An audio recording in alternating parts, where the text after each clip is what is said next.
I always keep forgetting to mute when I start up the stream. Let me hit the mic so that you don't hear me pulling out the sliding. I don't even know what you call this. I think it's supposed to be something you put your keyboard on, but like I don't don't put the keyboard on there. The chair I'm sitting in is not very friendly to that. I don't know. I'd rather just have it on my lap or something anyway. Whatever. Look, it's fine. So, hi, VOD watchers. We're doing Dead Cells again. Oh, hey, Sir Enfer. I'm glad somebody got in here quickly because it's just like, as always, I should just have, I don't know why I don't just do the starting soon screen. In fact, I had one at some point in time. No, this is just back soon. That's not really even, that's not the same thing. I mean, I suppose it is. But, you know, it could be better. Here. There we go. That's the best way to do a back soon screen. Anyway.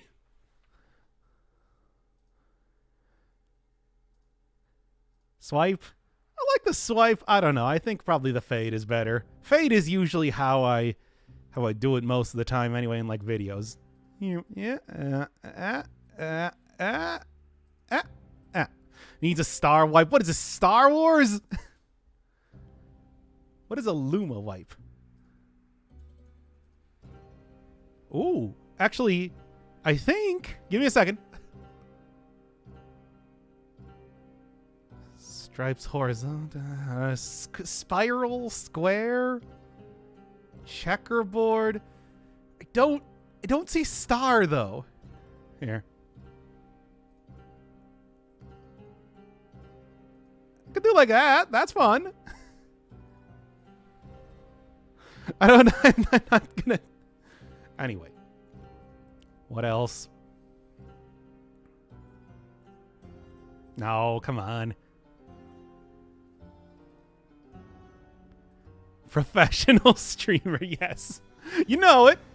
I don't know. Why are we doing this?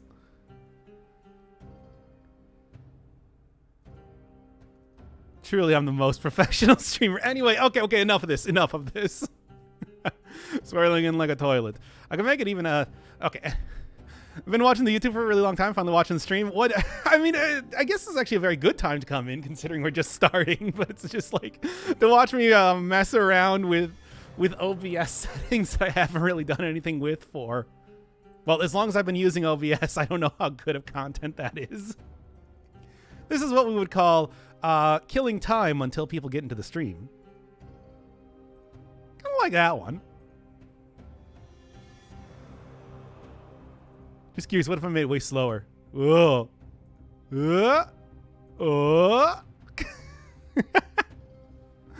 Okay, sure. I tried the relentless aspect along with the trident plus vampirism. I mean, relentless plus vampirism is always just hyper overpowered. That's been a true thing since vampirism has existed. But it's like trident, Trident has like a lot of interesting stuff that you might be able to do with it. It has many tiny hits on it. It would probably be one of the best I cannot think of what the name I'm trying to think of. One of the best items to have the like healing affix on. Like healing affix, you know, the one that gives you plus 1% after you hit things, because it does like small hits, but many hits. Yeah, it'll be good. Is there a fire transition? Let me see. There might be. Why are we looking at this? Saw a video this morning. Gilded Yumi can knock back the giant fists. Can knock back the giant fists and completely break the fight. What? Oh my god, I might have to try that one out because that sounds super dumb. I can believe it though, because it's like the fists, you know. Maybe wait, does that imply that would also work with the with like the Spartan sandals? Because that of course also has some of the most powerful knockback in the entire game, so I don't know. Been watching Doc YouTube but never saw a stream due to time difference. Yeah. I mean, I stream so randomly and erratically And usually it's only for like 2 hours, which is a very short stream for a lot of people. You know, like compared to a lot of other streamers. So it's like I can understand. It's somewhat difficult to catch the stream sometimes. Yes. Hello, Pigeon. I love you. Breakfast stream. We could keep doing that. I'm waking up at like a 2 to 3 hours stream. Yeah, I mean that's how I feel, because it's like, you know, after like 2 to 3 hours, I just kind of like I'm losing energy, and you know, it's like I kind of don't have anything else to talk about. So just like, you know, save it for the next day, that sort of thing. Sync is because of a particular weapon because it's new. Validation, yes. Oh, I love you, Pigeon. Don't worry about that. I love you, Pigeon125. Mwah. Anyway. All right. Giants is allergic. Let me see. I want to see this real quick. Oh, my stream might be cutting out.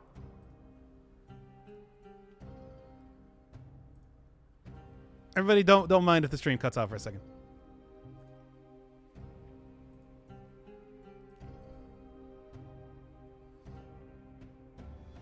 Just want to see how this works real quick. Oh yeah, no, yeah, that totally and completely breaks the it still has a hitbox on it, but no other actions can be performed. All right, good to know.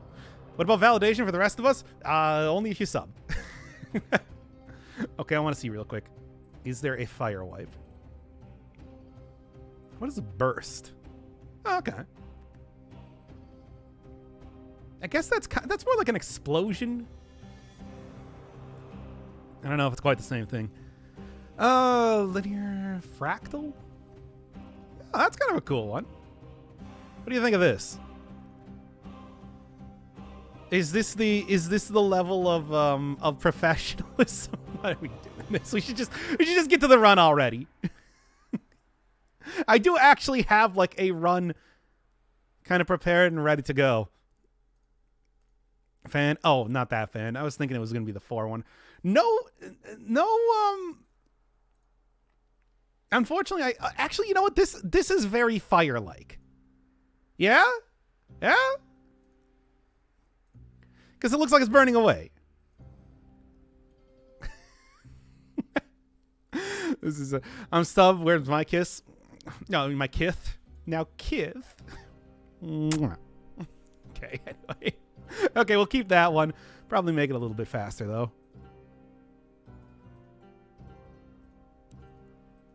Now I just need to go set up an unconscionably loud sound effect to be associated with it. Okay, anyway.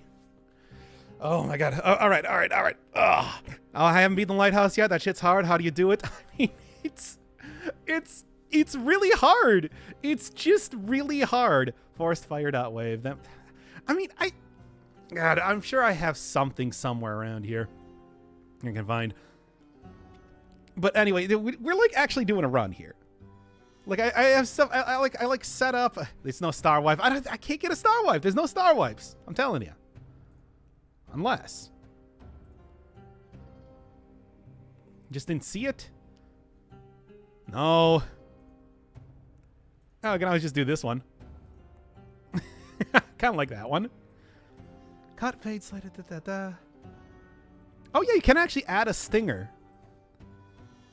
So, oh, it's a video file. It's not just an audio file. Once again, I could make it unconscionably loud.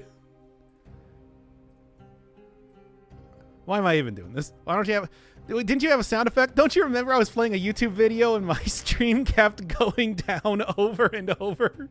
Because I can't have two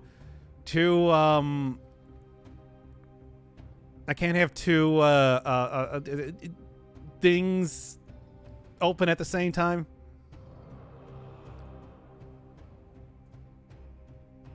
Okay, there, we'll keep that one for however often I'm going to actually use it. Okay. There is like an actual run. I have like a run set up and everything ready to go. So you ready to start this one? Gotten so used to the streams cutting out, it's ignored in my memory. Yeah, all I just gotta get it. God, you know, at the start of the whole COVID thing, I was planning to like finally move to a different place and maybe get some better internet, and then it's just like, maybe I'll put that one off for a while. And I've since lost my job, so you know, not even able to be 5 boss cell. My movement is just trash. I mean, it's.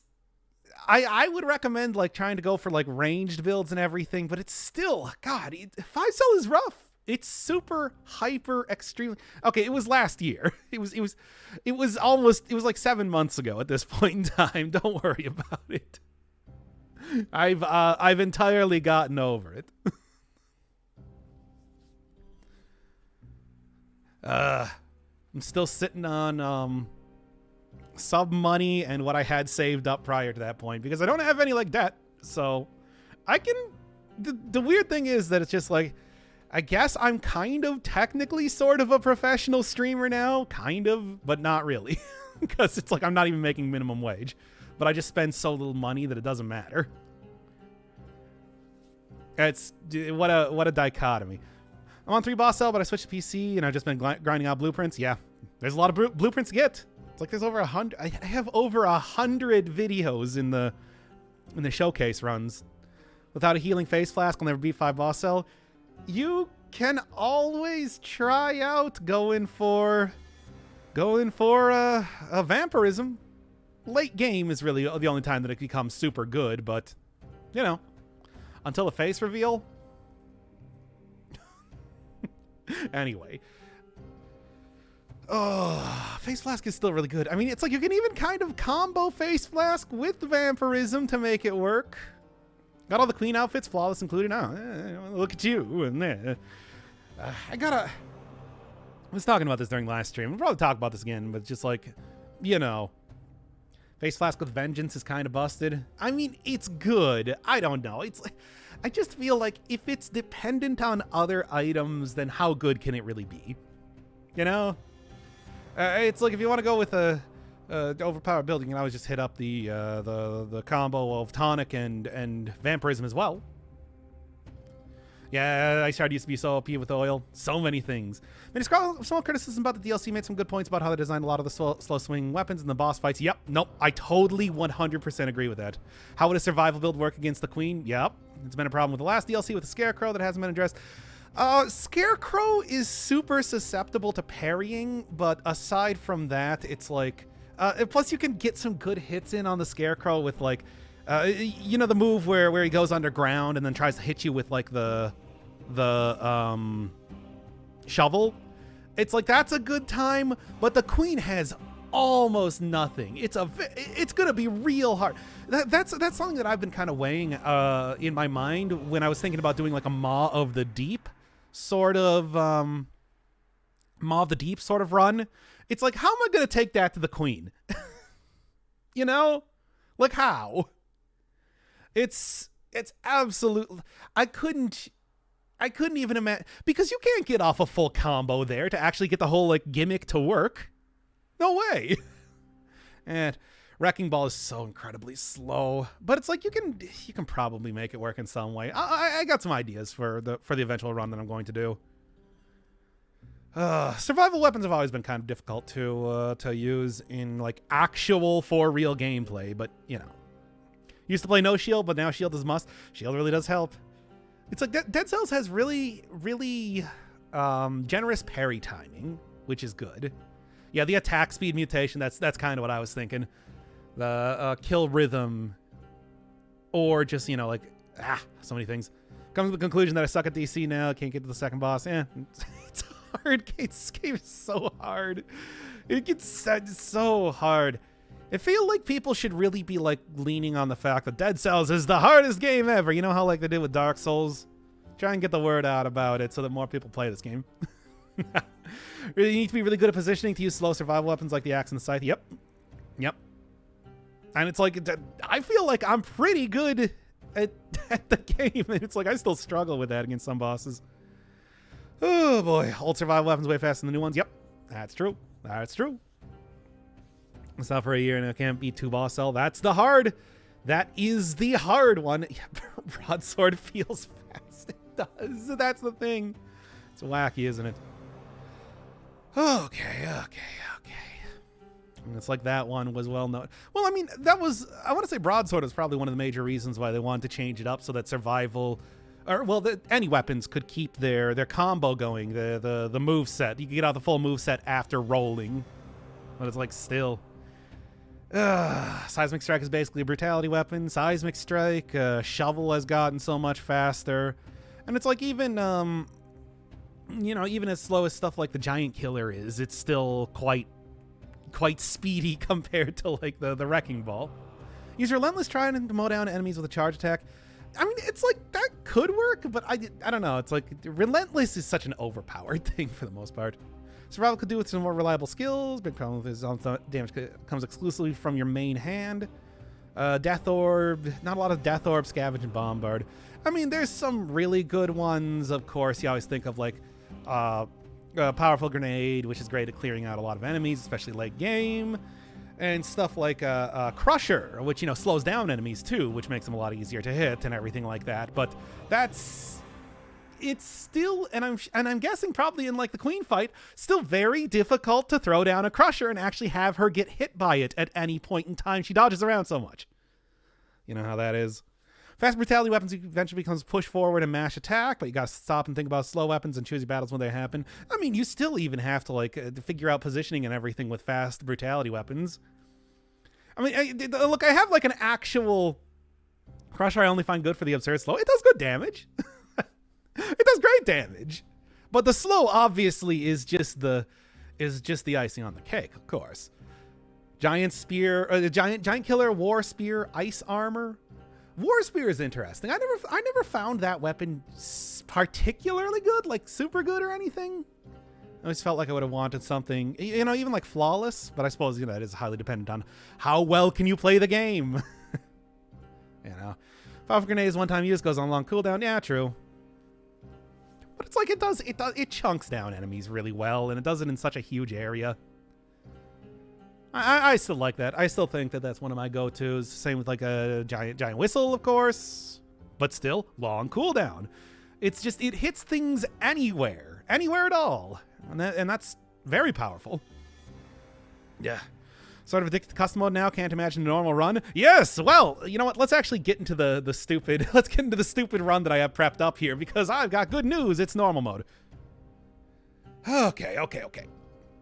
In the run, I have the Oven Axe Crushed and Armadillo Pack. Yeah, Armadillo Pack is always extremely good mutation. War Spear is just fast to deal with, and player move with ship movement like me. Yeah, fair enough. War Spear? Really? War Spear? I don't know. It's like, it's dependent on you having multiple enemies for good criticals. It's like, yeah, it's faster than... like, would you want to just take like a shovel? Like, Shovel's got the great third hit that stuns and knocks back, and it's good and it's nice and fast. Yeah, whatever. Anyway, I guess it doesn't hit as large, but whatever. Well, look, we're never gonna get. Trust me, you're never gonna get a proper tier list out of me, and I'm telling you. War Spear can't crit against bosses. I mean, it can crit against like the tentacles in the Conjunctivius fight.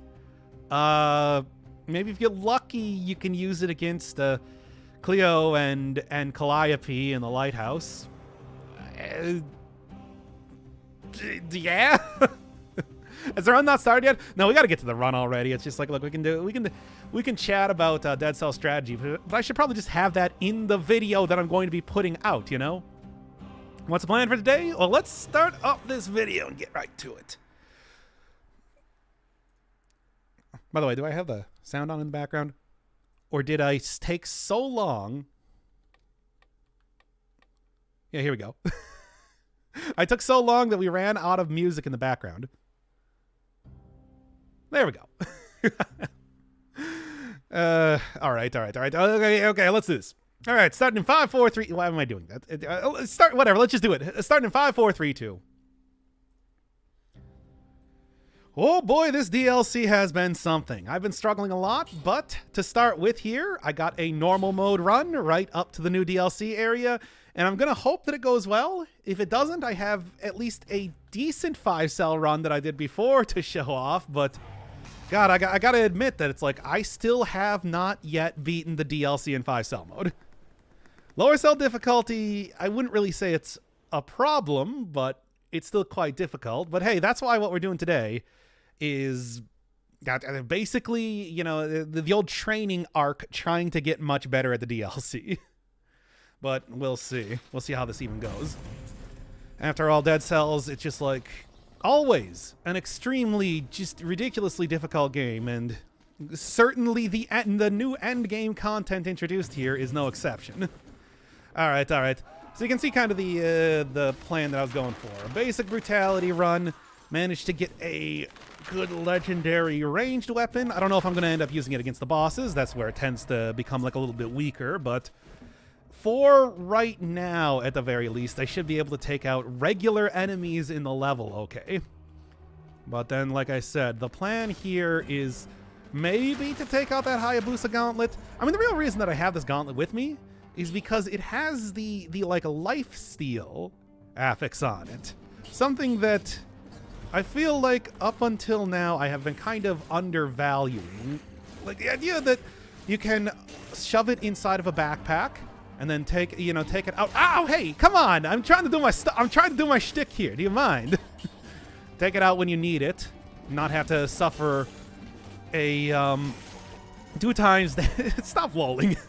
Not have to suffer the 2 times damage. It's just like there's some, you know, I never really found a lot of good ways to use like the backpack, but I think this is finally like a strategy that I'm going to be employing an awful lot now. Shoving one of those in there for like emergency life steal when it's absolutely necessary. Still though, Hayabusa Gauntlet's also still just a good weapon, but here it has one very specific use, and that's to keep me alive. Provided that I don't just, like, just get constantly hit by things off screen. That's one of the things that the enemies in this DLC are very good at. Kind of snipe. Now, come on. Look, this is not a problem. I knew that it was going to be a little bit harder. Look, hey, I got good stats too. I'm like I knew it. I'm at like 30 brutality. I can rally up stuff very quickly. In fact, this is also a good opportunity for me to... I think like the plan, honestly, would be take like a lifesteal for early game, take like lifesteal for early game, take a vampirism for late game. I've had good success with that as well. God Gamer. Hey, I don't know if you've noticed, I'm still alive. So shut up. Can't quite get there. But yeah, we're also using the new turret here too. And if you get like a colorless version of it, it does good stun, does good damage. It's pretty all right. 1% lifesteal. It's I always feel like I undervalued this, but now that I can just kind of like, you know, like I said, throw it into the backpack and then take it out at will, it's like it's really good.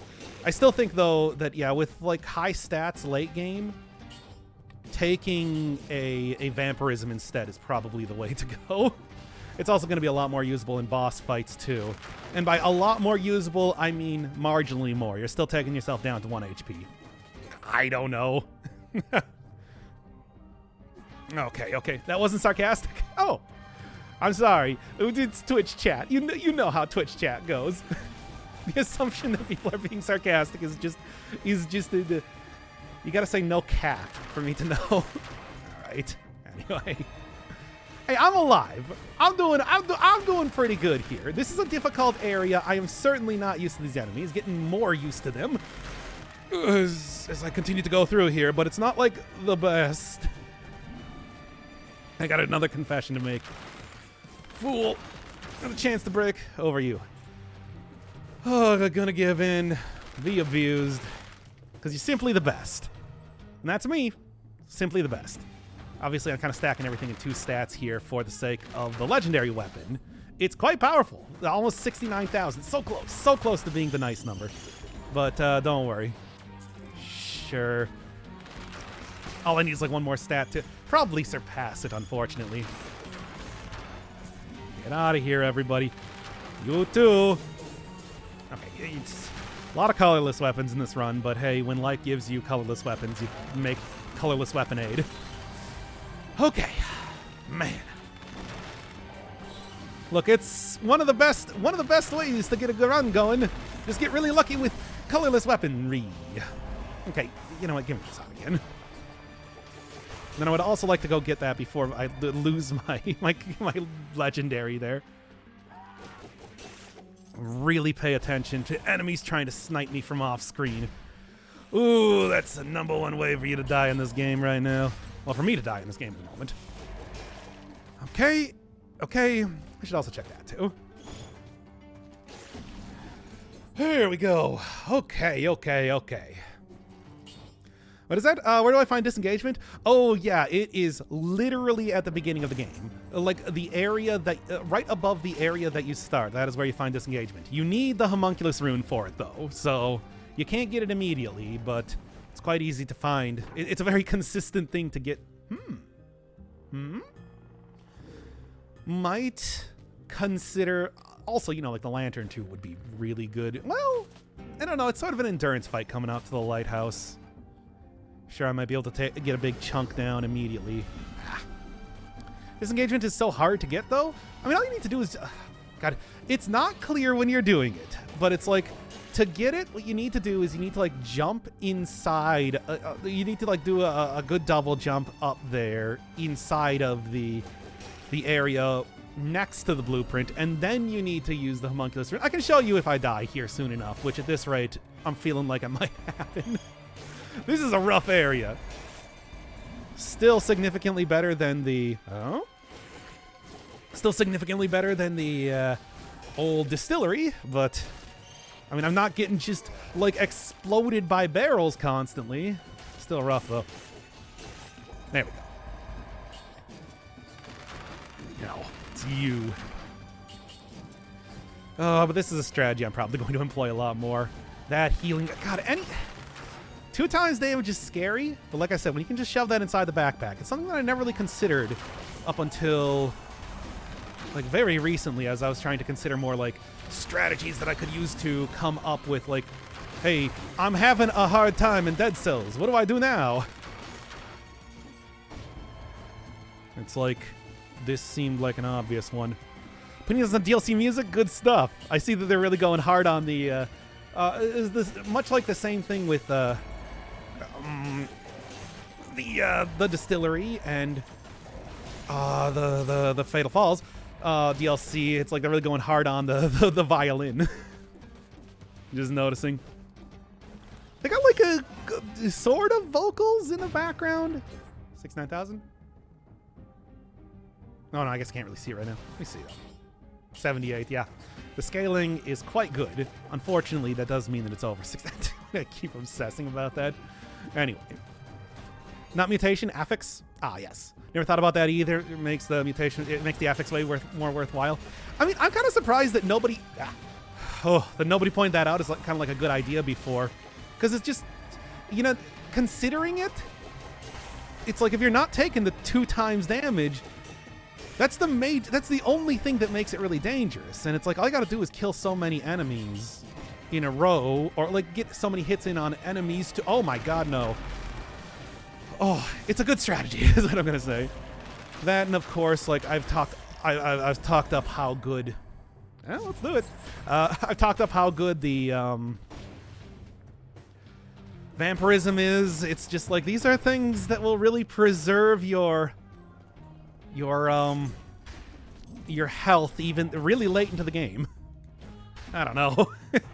Might also be because, you know, everything else, it's like all other forms of healing, whether it's using frenzy, adrenaline. Of course, those used to be extremely good. I've gotten nerfed quite a bit though. Yeah. Frenzy, adrenaline don't really do as much as you want. Of course, as we all know, necromancy only works below 50%. It's like, you know, what is this costume from? It's actually from this area. The guys that are carrying around the... Oh god, oh god. The guys that are carrying around the anchors. It's the outfit you get from them. You can kind of see how it's got their sort of color scheme and everything.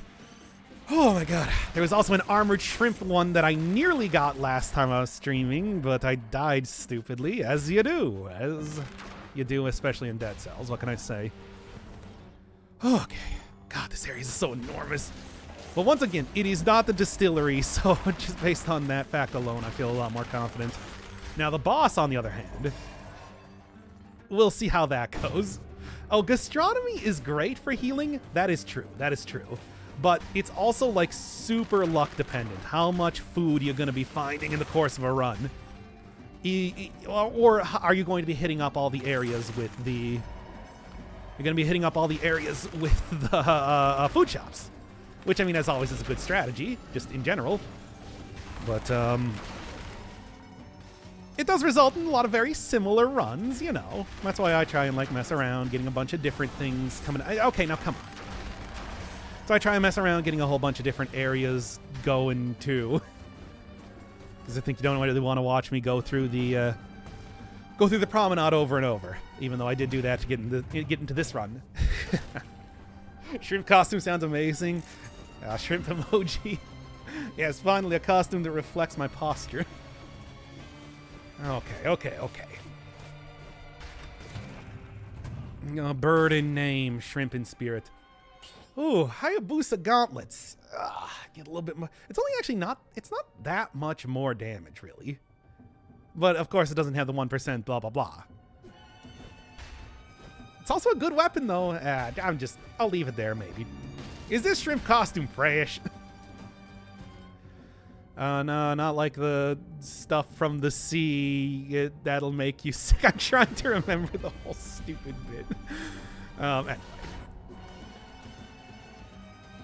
Come on. Shrimp posture is the only acceptable posture. I just remember people... I don't even know if it was like back in the day or if that was some sort of memery or whatever, describing it as if like some sort of ghostly finger is about to poke you in the back. That's how you live your life, baby. Okay. 60 kills? Looking good, looking good. Oh, looking all right. Not bad. Better than Barnacle? Probably not. Legendary does scale off of 2 stats, which is always really nice.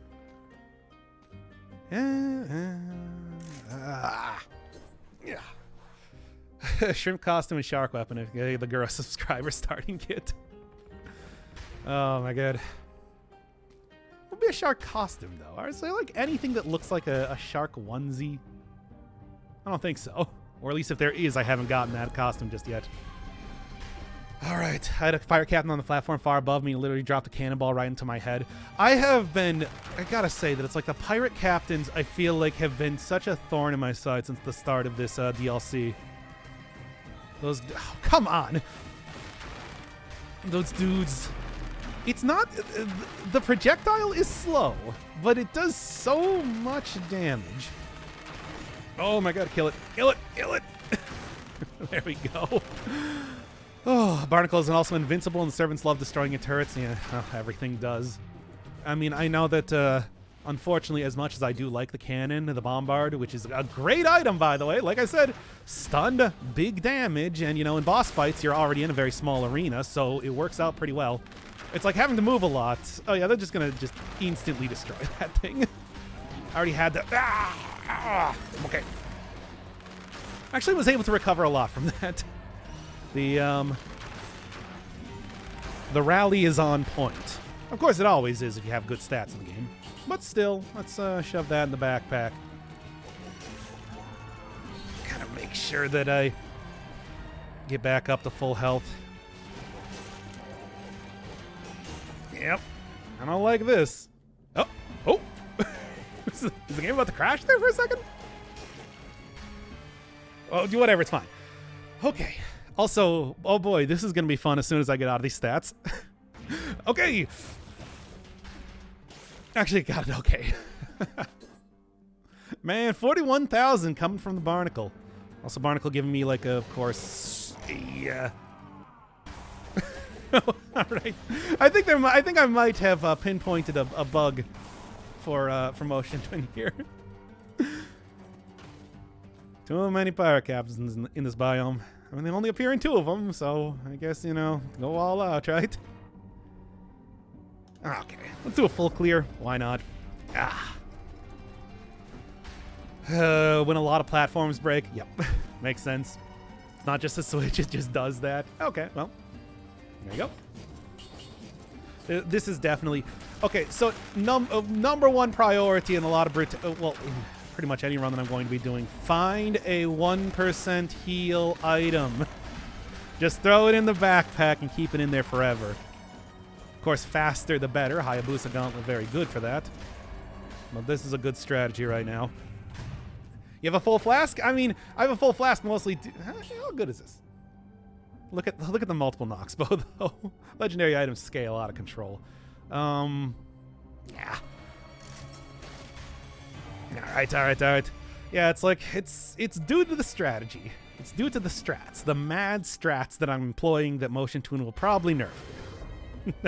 Well, so far, that's true too. Also got like recovery here too to make it so that I can rally up stuff well. Another one of the... Only one shop in... Oh, no, 2 shops. Did I... Ah, just go. Oh, boy. Good luck using that flask in the middle of the fight without triage. Well, I mean, triage or also the disengagement. That's kind of what I'm planning. Hopefully. We'll see. Hopium. Do I want to just take triage? That would... It's like it's not even a bad idea, right? I'm going to do it. Give me that triage, baby. Give me that triage and give me that tainted flask. 2 times damage? Sounds good to me. I'm going to lose out on the recovery, but I shouldn't... I'm probably not going to... I don't want to rely on that anyway. Let's see how it goes. Oh, boy. Oh, yeah, Giant Killer? Yeah, Giant Killer could have been good, but it's like... survival weapons are going to be so hard to use. I like how they set up this initial area. You know that you can break this immediately going through it, and then you're also forced to roll through it to break the next one. That's what you call good game design. All right, let's see how this goes. Oh, boy. I'm ready. Interactive tutorial. Like Celeste did, yeah, in Chapter 3. They did that really well. You remember that one area where you learned about... Remember that one area where you learned about regaining your dash after jumping through the screen to get that one strawberry? Yep, good stuff. Anyway. And that's like one of the more subtle versions of that. God, I'm gonna die. Try my best, though.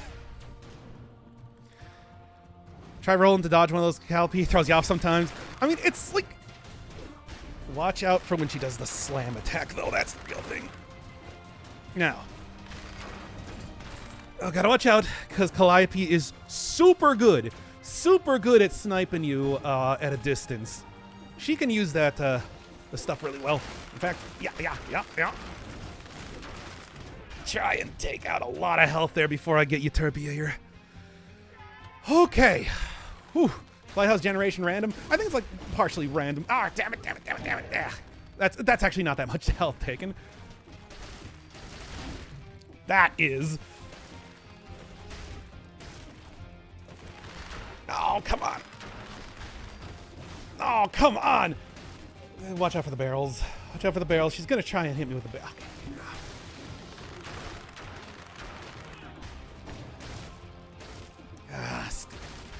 Well, there goes one potion charge. Do get food here. Taking gastronomy is... Hey! Actually, that's really great. Okay. Euterpe? I don't know. I had people tell me about it last time, and I've already forgotten. So, proper pronunciation is never my strong suit. Nice. Keep on going for it, baby. I know about, good situational awareness. That's not necessarily going to have me survive, but I feel like there's a good chance. Come on, baby, let's do it. Hopium. Oh my god, you have no health left. No, you have no health left. Come on. Yeah? Okay. Unfortunately, that leaves me with very little health. Damn it, that sucks. Damn it. I could have rallied up a huge amount of health if they just... Just give me a second. Okay.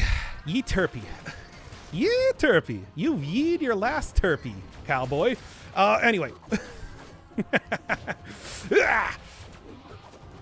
I'm hoping for a... I should have known. No. Damn it. Ah. I'd actually hurt my hand. I slammed my chair so hard.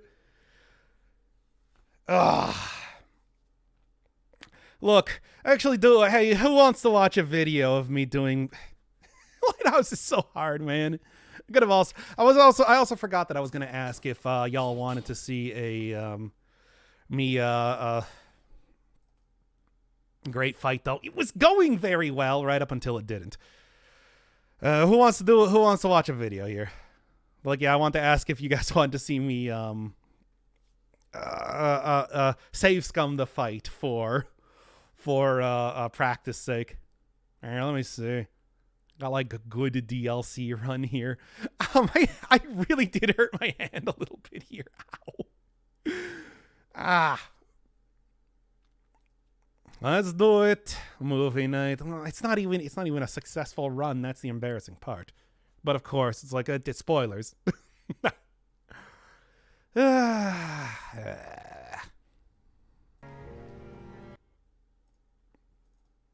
right, everybody.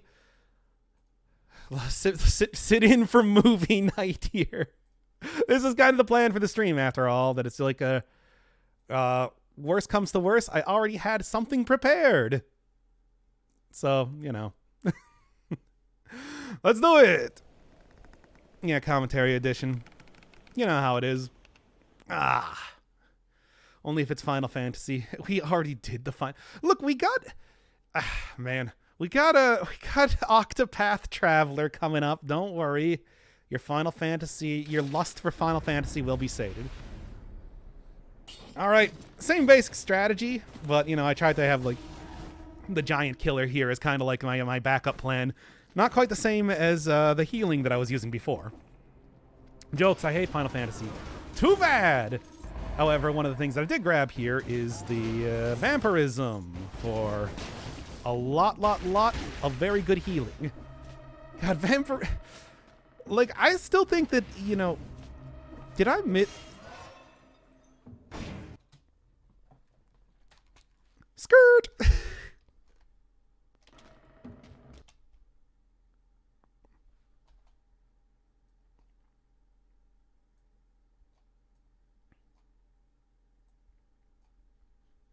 Yep. Now, you know how chat feels? I feel like I hit those pretty regularly. Oh, whatever. Look. It's fine. It's mostly fine. But anyway, yeah. I feel like a lot of the strategy that I'm going to be coming up with for future stuff is based around, like, huge regen stuff. Face Flask was merely the beginning. It's like that is a strategy that is going to be employed a lot. You have 30 stats? Yeah, I know I got 30 stats, but I could have had 31. I don't think you understand. When a man gets stats, he is never satisfied with what he has. He always wants more, okay? I swear. Also, let me turn down a little bit. I feel like it's kind of loud. Ugh. Missed because of lag. What run are we watching? Oh, one I had recorded here earlier. It was one that I did off screen in case the one that I was doing on stream was not going to be successful. Kind of. I thought it was a pretty good run anyway, but you know, here's the thing. It's like when I'm doing the DLC here, I know that, yeah, a lot of people just kind of want to see like Dead Cells gameplay. They don't really care that much about if I'm successful or not. I hope. And I'm sure there's also even more people that are just here because they want, like, all of the details on Mario lore, which I can give you that too. But, you know, I feel like I should at least have some good runs to show you here if I'm going to start up a stream. There has to be, like, you know, like a level of professionalism minimally that is not just like, I played the video game. That's all the audience needs, right? New areas seem super tricky. Oh, the enemies are fast and they can follow you everywhere. And as we saw in that last run that I did, they can snipe you from off screen real easy without you even realizing what's happening. You realize that's what most streamers do. I'm not like, I don't have to be satisfied with being most streamers. I don't know. I mean, to be honest, it's just like a lot of the completionism in me is maybe going to lead to my downfall. Not instantly, but through many years of doing streaming. Yeah, I'm not like most streamers. I'm a cool streamer. This is clearly like an error on Motion Twin's part, by the way. You probably shouldn't be able to be forced to have the wall running rune to get up here. Was Mario once a prostitute? Shut up. Well, no, of course not. I don't think people have sex in the Mushroom Kingdom. As evidenced by... Oh my god. No, there's actually things to talk about here via Mario lore. No, people don't actually have sex in the Mushroom Kingdom. Babies are brought via storks in that classic sort of fable as seen in Yoshi's Island. Yep. There's actual real stuff to talk about with that. And toads just grow because they're fungus? Yeah, probably. Is this real or fake lore? No, it's real lore. Go look at the intro to Yoshi's Island. I'm telling you. That is literally what happens. You're there rescuing your brother. Yoshi after a stork gets hit by Kamek, I think. The Mario is taken by Yoshi to try and rescue his brother from Bowser. Where do Koopas come from? Now here's the thing. They call the things that Lakitus throw spiny eggs, even though they're clearly just spinies that are rolled up. But there do exist things like seeds and everything. For example, speaking of Yoshi's Island again, nipper plants come from seeds falling on the ground that Yoshi can eat but doesn't actually gain any health from. However, I want to say it's probably just storks again.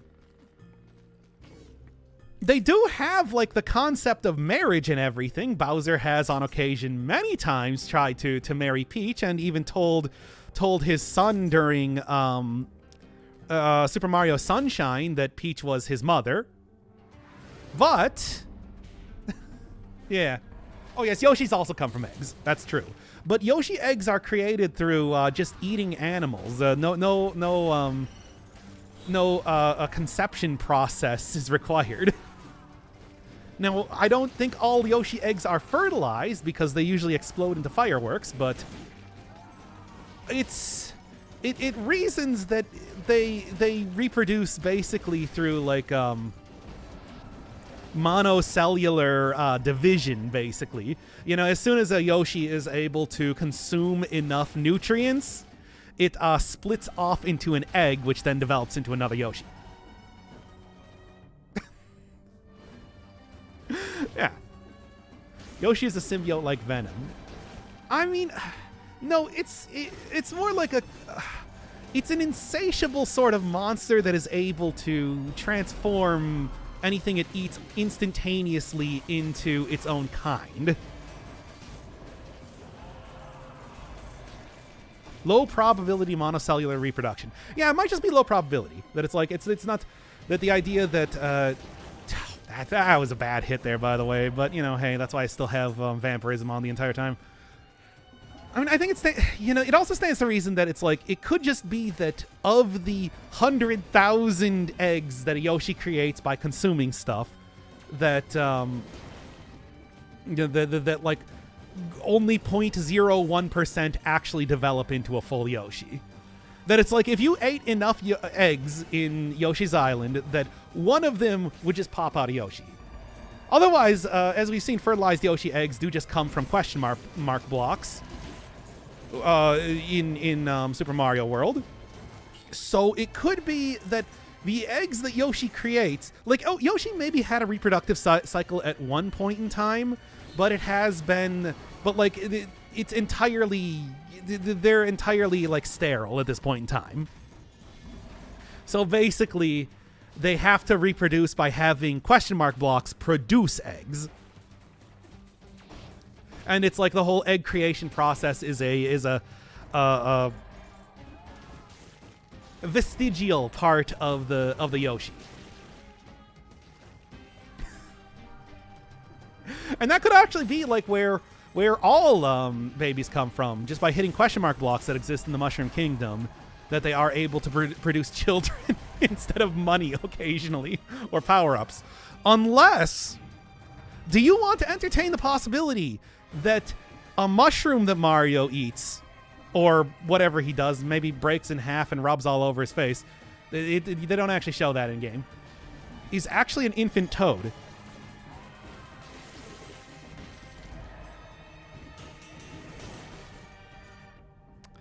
That would be disturbing, but you know, well, of course it is. Okay, well, there we are.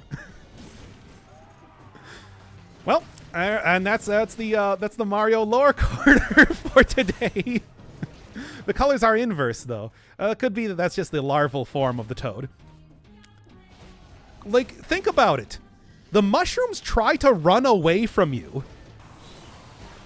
They try to escape Mario.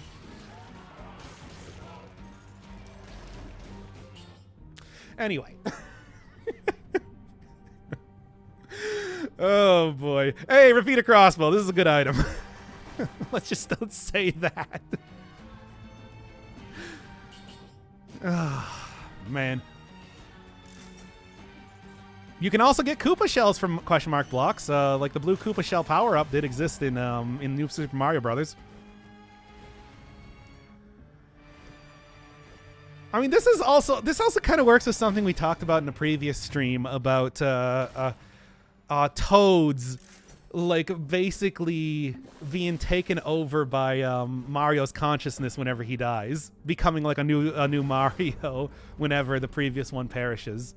Why are we doing deepest? Why have my streams turned into deepest lore on Mario? That's just a theory, a game theory. Yeah, exactly. Oh. You know, it's probably worth checking out the rest of stuff, but God, can we please watch game theory? No. Absolutely not. God, we talked about this before too, where it's just like the monarchy in the Mushroom Kingdom and beyond is extremely bizarre, where it's like Toad seem to be the main people that actually live underneath Princess Peach's rule, but Princess Peach is human. All of the other kingdoms seem to be ruled over by like human kings. But at the same time, outside of places like Diamond City, you know, where the WarioWare games take place, good going, me.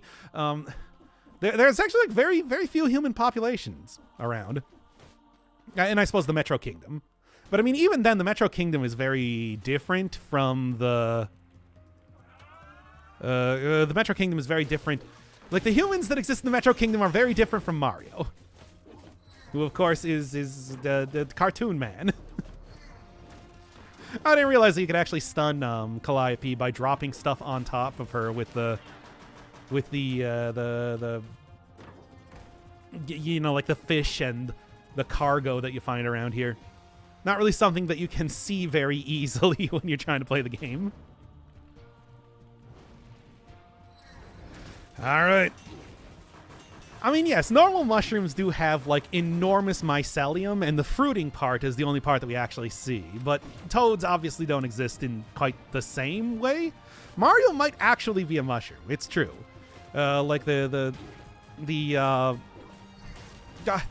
my god, actually in other Dead Cells episodes, like before I was even doing streams, I did talk about how the way that mushrooms might actually work is that they, like, you know, infest Mario and add to his mass to make him twice as tall as he was previously, making him more mushroom than man. But it's like, oh, hey, look, this fight is going a lot better than it did in the previous run that I was doing. Yeah, I mean, here's the thing. If you can get off a good vampirism hit, like if you can find like a good time to hit probably Calliope more often than not, You can get a lot of rally and regain a lot of health. It's just, I don't know if that's something you want to rely on unless you have a tonic, or of course a disengagement working for you. Of course, having 32 stats, of course, also helps quite a bit as well. Oh boy, oh boy. Repeater crossbow, such a good weapon. Does amazing damage too, being, of course, I wasn't quite as building for as much survival, like for legendary items as I was in the previous run that I was doing, but so hard to hit you, Turpy. But, still doing good damage anyway. Maybe Mario looks so different from the people in Metro Cities because his body is mushrooms. At the same time, it's like there do exist cartoon human people in the world of Mario. Specifically, I was talking before about Diamond City in the WarioWare games, where, you know, Mario of course looks, I mean, maybe not super similar, but similar enough to like Mona and Cricket and everybody like that. Now, like I said, there are obviously other like human settlements that exist around the world, and one of the characters that actually looks a lot like Mario is the king of the fourth world, I think, in Super Mario Bros. 3. He's clearly just like a sprite edit of Mario specifically, but it's like, you know, that means that there are other people that look like Mario out there. He's not an unusual sort of character. It's just people in the Metro Kingdom are obviously humans, but still have a very different sort of style than Mario does. There we go. Final fight. But feel at least a little bit more confident in this one. Well, especially because I already know what's gonna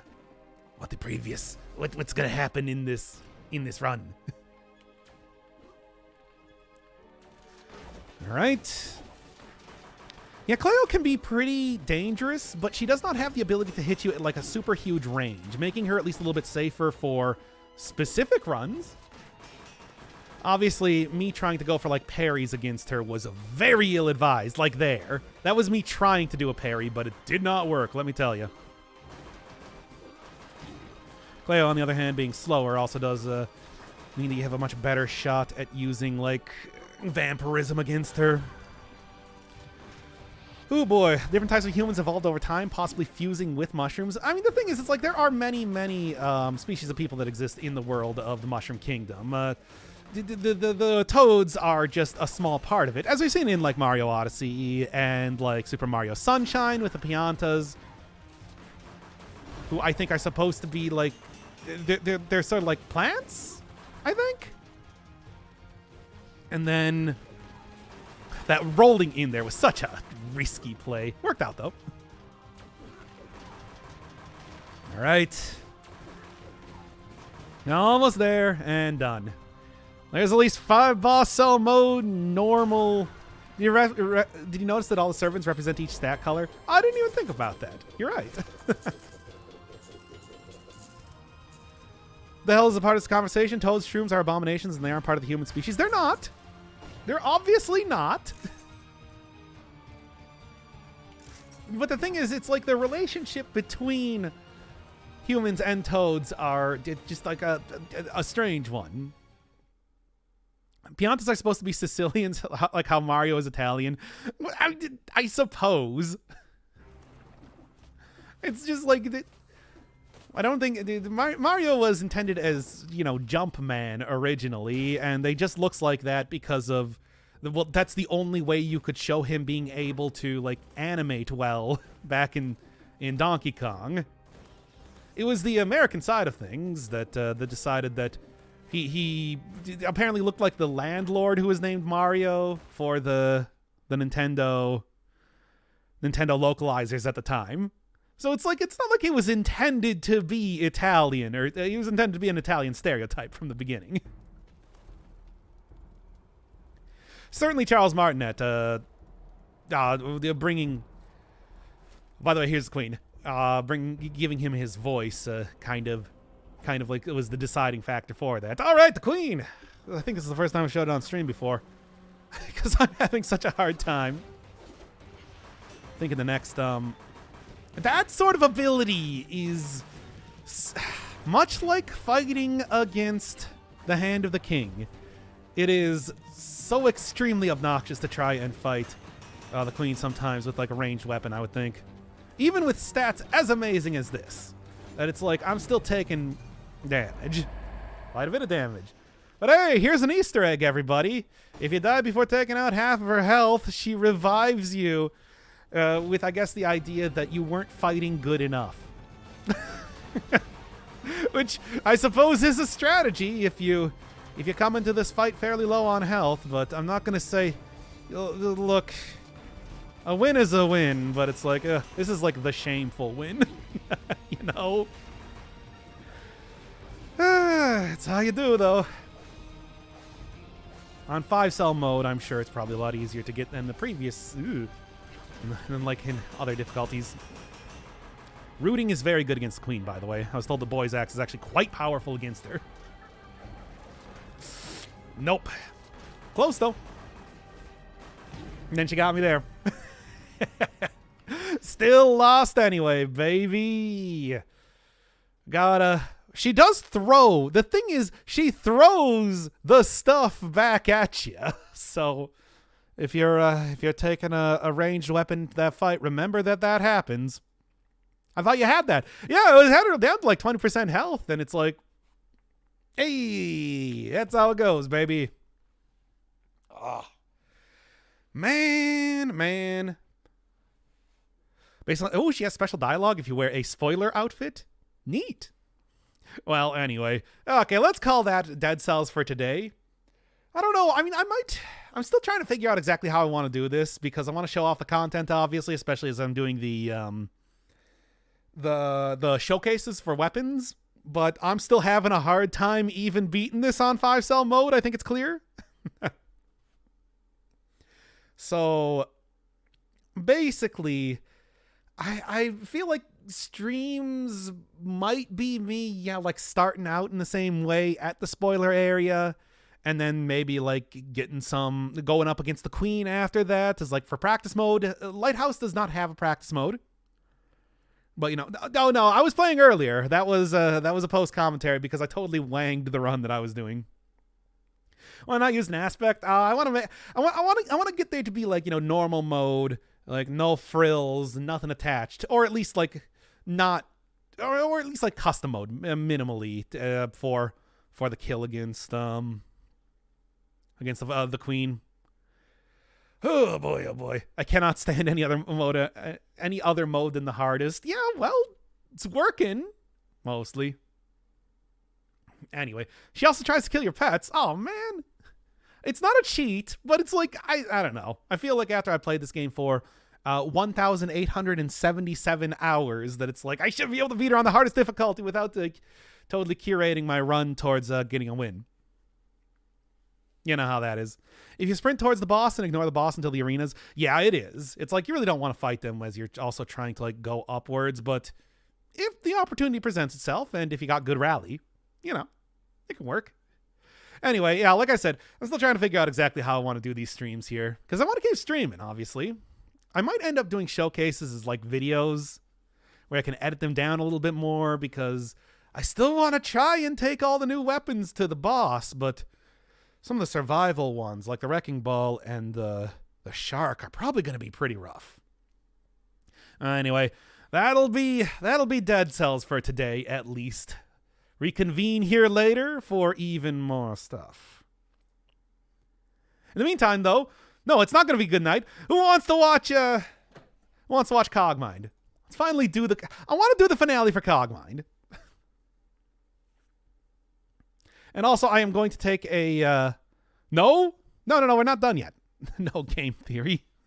Hey, look, here's the thing. What we might actually do for the Cogmind finale type of thing is talk about the lore of the game. Because I feel like there's a lot of talk. There are fertile grounds to talk about with that. But, you know. Let's start this up here first. And also, I'm going to go. God, I was talking a lot about Mario there. I'm gonna go get a drink of water or something.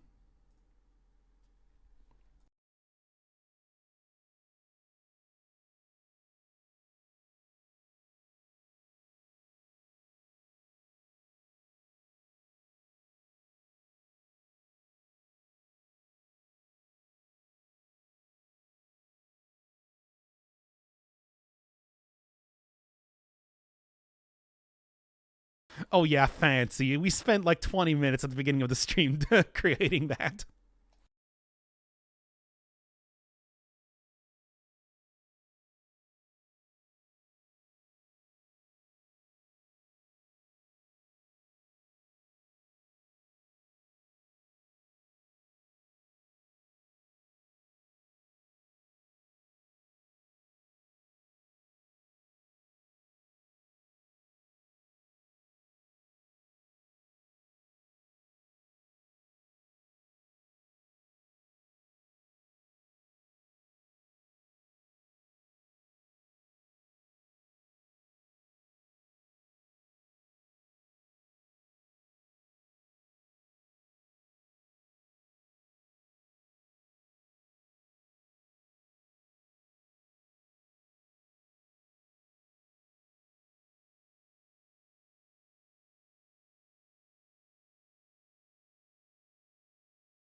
Oh great, it's doing that. It's doing the text thing again. I don't. Well, I mean, I kind of know why it does that. If I do like this, right? Yeah, you can just drag text on screen, but I don't. I never want that. At least not right now. Maybe. Maybe at some point in time. Like here, chat. You want to be on screen? There you go. Anyway. Oh wow! It actually tells you how long people have been subbed if you just drag the text on there. Okay. Anyway, not playing more Final Fantasies. What? Okay, I'm not doing that. We're done with that already. Now then. Oh. All right, Cogmind. We doing the Cogmind finale. Wherein I finally finished Cogmind, I guess. Well, provided the game can start up right now. There we go. A little bit loud. Let me crank it down in the... It's just ambient sound anyway. Beep boop. Hey, that's Cogmind, baby. You know how it goes. Yeah, abort this. All right. Y'all ready for proper robot stealth action? Black screen, by the way. It sure is. Whoops. No, not that one. Curse of the Dead Gods? I guess I'm not playing that on stream right now. Yep. No, I think I got to do a window capture for this because, doesn't work super good. There we go. Y'all ready for Stealth Robot True Roguelike action? It's a stealth robot true roguelike action game. Like it's like turn-based and everything. Screen as dark as my soul. It's as empty as your soul. Manly badass hero. That's right, I'm calling you out. All right. Well, here, we'll do, what we'll do here. Are we doing post-commentary? We're going to do a normal run first because I pick it up pretty well into the run, as soon as I knew I had something good going on. So it's like, we'll do a normal run to start with, and then the other run is going to be, it's an hour and a half. I hit up a lot of side areas. So, we're going to be here for a while. I hope y'all are strapped in for the long haul. All right. My monitor now reflects me and I didn't want to see me. God, I know. Especially when you're like sitting in like you're lying down or something and then your screen like goes black for a second and you see yourself with like 4 chins. Ugh. All right. How are we starting this one out? I guess basically what I said before, right? Okay. Love to see Doc play some Wildermyth or more JRPGs. We got Octopath coming up. More chins the better. Many chins, smiley face. Like opening the front camera of the phone. Ugh. I have it specifically set to only open the back, so I only have to see my feet. And I'm like, oh yeah, the feet. Oh yeah, the feet. What a good start for Cogmind. Anyway, all right.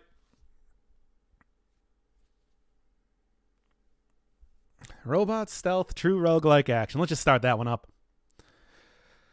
All right, all Doc's RPGs are from America. I absolutely play a lot of... I've played a lot of JRPGs before. I don't know why it's like after having y'all play me... after having y'all make me play it on the channel so many times that it's like I've just fallen out of love with JRPGs. Just, Guess there's leg propulsion if that's your thing. I mean, in this game, absolutely. A Wildermyth is cool, but Doc will finish it just once, missing the whole idea. Well, it depends on how much I like the game. If I like the game, I'll go do all of the endings or whatever. Like, I did that for, like, most recently, Curse of the Dead Gods. I beat that game, 7 times or something to get the true ending? Legs are an important part of Cogmind? Actually, not really. I have evolved beyond a legs in this game. Now all about jet propulsion. I get the craving for a JRPG maybe once every 5 years. You know what? I bet it was Persona 5, right? It's got to be, because I played so many JRPGs prior to that point. I'm telling you. I don't know how I could just fall. Which pixel are you? I am the blue C for Cogmind.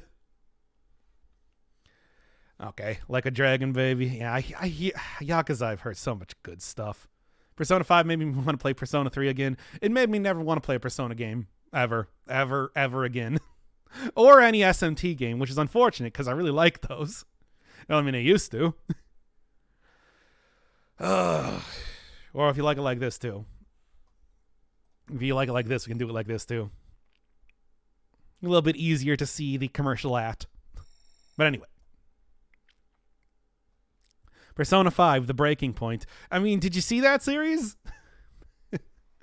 I'm sure it was everybody's favorite series from 2021. Nah, who am I kidding? That was Horizon Zero Dawn. That's not true. What's everybody's favorite series from 2021? Also, I should stop stalling and actually do the thing already. Doc, you are weak. I play JRPGs all the time. I mean, I think that true strength is knowing your limits. And also not choosing to play something that you don't like. Okay. It was the pizza game? That was 2020, though, right? No Delivery was 2020, which was, yeah, like maybe one of my favorite games that I played in 2020 as well. That game was real good. Yeah. Horizon ELO Dawn. That was only the last episode. Was it? All Pandemic is the same. Okay, because I'm stalling here. I want to go see. Yeah, it's like that. Yo, I should go check up on Horror Notes and see if that dude's been doing anything else. I know that there is like Nobody's Home, which is sort of like No Delivery, but sorta. It's a lot smaller. Tower Climb. I really like Tower Climb.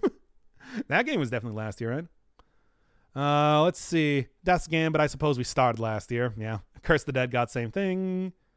Play Jimmy and the Pulsating Mass. That would be.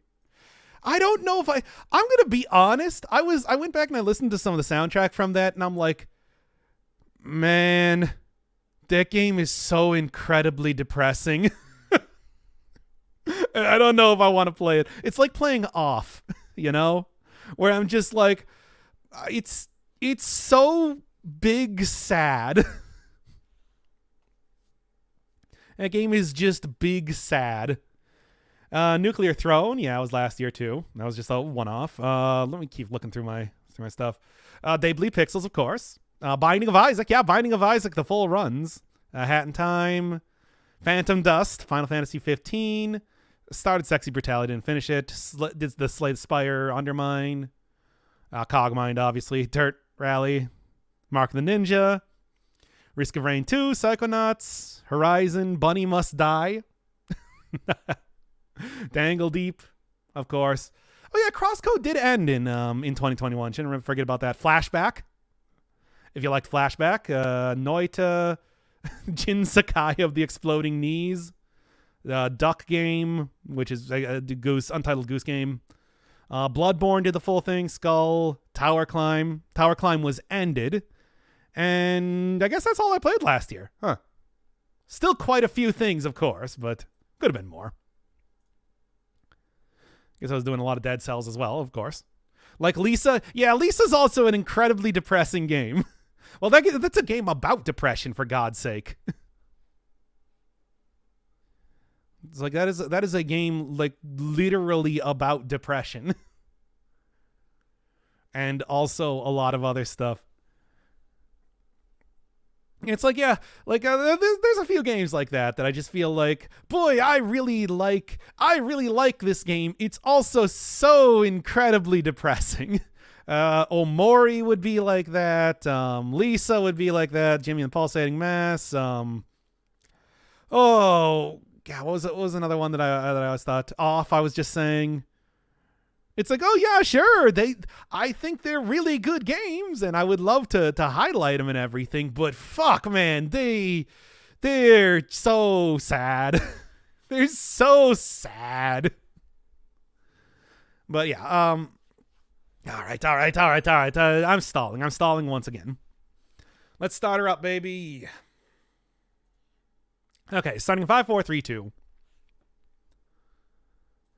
Robot Stealth True Roguelike. It is Cogmind, and it is an extraordinarily difficult game. I don't even want to say how long I've been playing this, trying to get even one singular run working for me, but I do finally have it. Unfortunately, it is going to be post-commentary, because as much as I'm starting out with a new run right now to kind of introduce everybody to the game, if you've never seen it before, I don't think I'm going to be successful. We'll see how that works, though. Anyway, starting out with literally nothing, as you can see over on the right, let's start to grab a whole ton of stuff to slam onto my robot body. Go with treads immediately. Gives you a lot of carrying power. You can see that in the 40 up on top there. Small storage unit, so I can carry at least a couple more things. Guns to shoot stuff. Some sort of power system so that I actually have power for stuff. And then all of the matter that I can fit on my tiny robot body, as basically I am going to need that for any sort of ballistic weaponry that I'm using. Of which, I'm not actually using ballistic weaponry right now. Pulse gun, lasers. They're all right, and they will certainly work for me for the very beginning of the game, but it's only going to be... I'm going to pitch that for something else soon enough. After all, I did describe this as a stealth game, and it absolutely is. Oh my... Okay, finding an administrator immediately right next to a terminal that, well, I guess so much for stealth. Look, it's okay right at the beginning of the game, but like, man, what a start. What an incredible beginning. All right. So, Cogmind. The basic shtick here is that I am a robot, 10 floors deep in the facility known as 0B10. I'm trying to get to the top floor, to the surface, level 0. Everything in this entire place is going to try and stop me, and they probably will. Now, Cogmind as a robot is actually quite tanky. Can take a lot of hits. But all of these items that I have on me right now are ripe for getting shot off. And basically, if you are just a core, good luck. The game's basically over then. And that is no good. But one of the big reasons why this is a stealth game for the most part... Oh my god. Why this is a stealth game for the most part is because by destroying robots... you get more powerful robots sent after you. And the more powerful robots you get sent after you, make them, if you destroy them, they send even more powerful robots after you. It's the death spiral of the game, and that's one of the things you really want to avoid. Now, on the bottom level of materials, is what this place is called, it's, well, I'll be honest, all of these things are so incredibly low level that it doesn't really matter at all. Like, if you can destroy hundreds of these guys, hundreds of like these troopers, for example, and yeah, the alert level is not going to be raised at all. However, as soon as you get up a couple levels, oh my god, you're just getting swarmed. They send out a fleet of arcs, which are basically like clown cars that unload a ton of robots on you. So it's like, as much as I'm going to be like going in guns a-blazing with all my pulse guns and medium lasers, it's like that's not going to be something for a long time, trust me. All right. Other thing that we got in this game is a lot of fun hacking. If you ever want to play like a proper hacking game, oh boy, got one here. Which, to begin with, what do I want? I got zone layout so I can see around me a little bit, which is pretty nice. But I'm also looking for a lot of other stuff. There's a lot of useful things you can get here. And to begin with, let's actually just install Trojan for botnet. Make this a little bit easier to try and get successful hacking later on. Usually another thing that you want to look for is exits for each one of the areas, just because, well, trying to get out of here as soon as possible is a good idea. Going up floors, enemies cannot follow you through floors.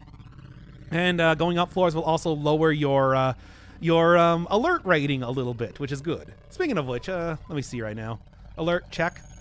Low security, yeah. That's the lowest it can be. Otherwise, it goes up like 1A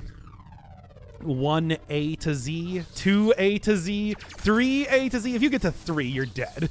You are just going to be absolutely destroyed by some of the most powerful robots in the entire game. Okay, distress signal. Sending out the distress signal means that there's another robot around here about to attack me. Like I said, this is early game. Doesn't matter at all. These things are so low priority that they don't even register. All right, but that is the basics of Cogmind. Now, actual strategy we got here. There's a lot of good things that I am looking for that I am going to be trying to get. Number one, probably try and get rid of the treads. Treads are heavy, treads are slow, so incredibly slow. And although you can try and even like crush smaller robots that are in your way, that's not that useful. Ah! We'll actually take that plating, sure. Though the heatsink wouldn't be too bad, you know. These sort of guns, like any sort of laser guns, are going to increase the heat on your robot an awful lot, and it's not good when you have too much heat. You'll die. Great. Oh. Actual strategy that I'm looking for is to find ways to go fast. Real fast. Best way to do that, flight units. I'm looking for flying robots so that I can steal their flight wings. And then I'm just going to be soaring over everything. Nothing's going to be able to catch me, everything like that. Other thing I'm looking for, information. Anything that tells me where robots are, of which there are... Oh, boy. Oh, yeah, I see. I told you. I told you that I should have taken the heatsink. Great. Gotta wait for that to cool down a little bit. Whatever, I can take a few hits. It's fine, it's fine, it's fine. No, it's not fine. There goes my light plating. Turn back on the pulse gun, please. And no, not the grenade launcher. Don't equip the grenade launcher. Start shooting everything. Shoot everything. Yeah, that's not good. Oh, that's very much not good. Now I have no weapons. Well,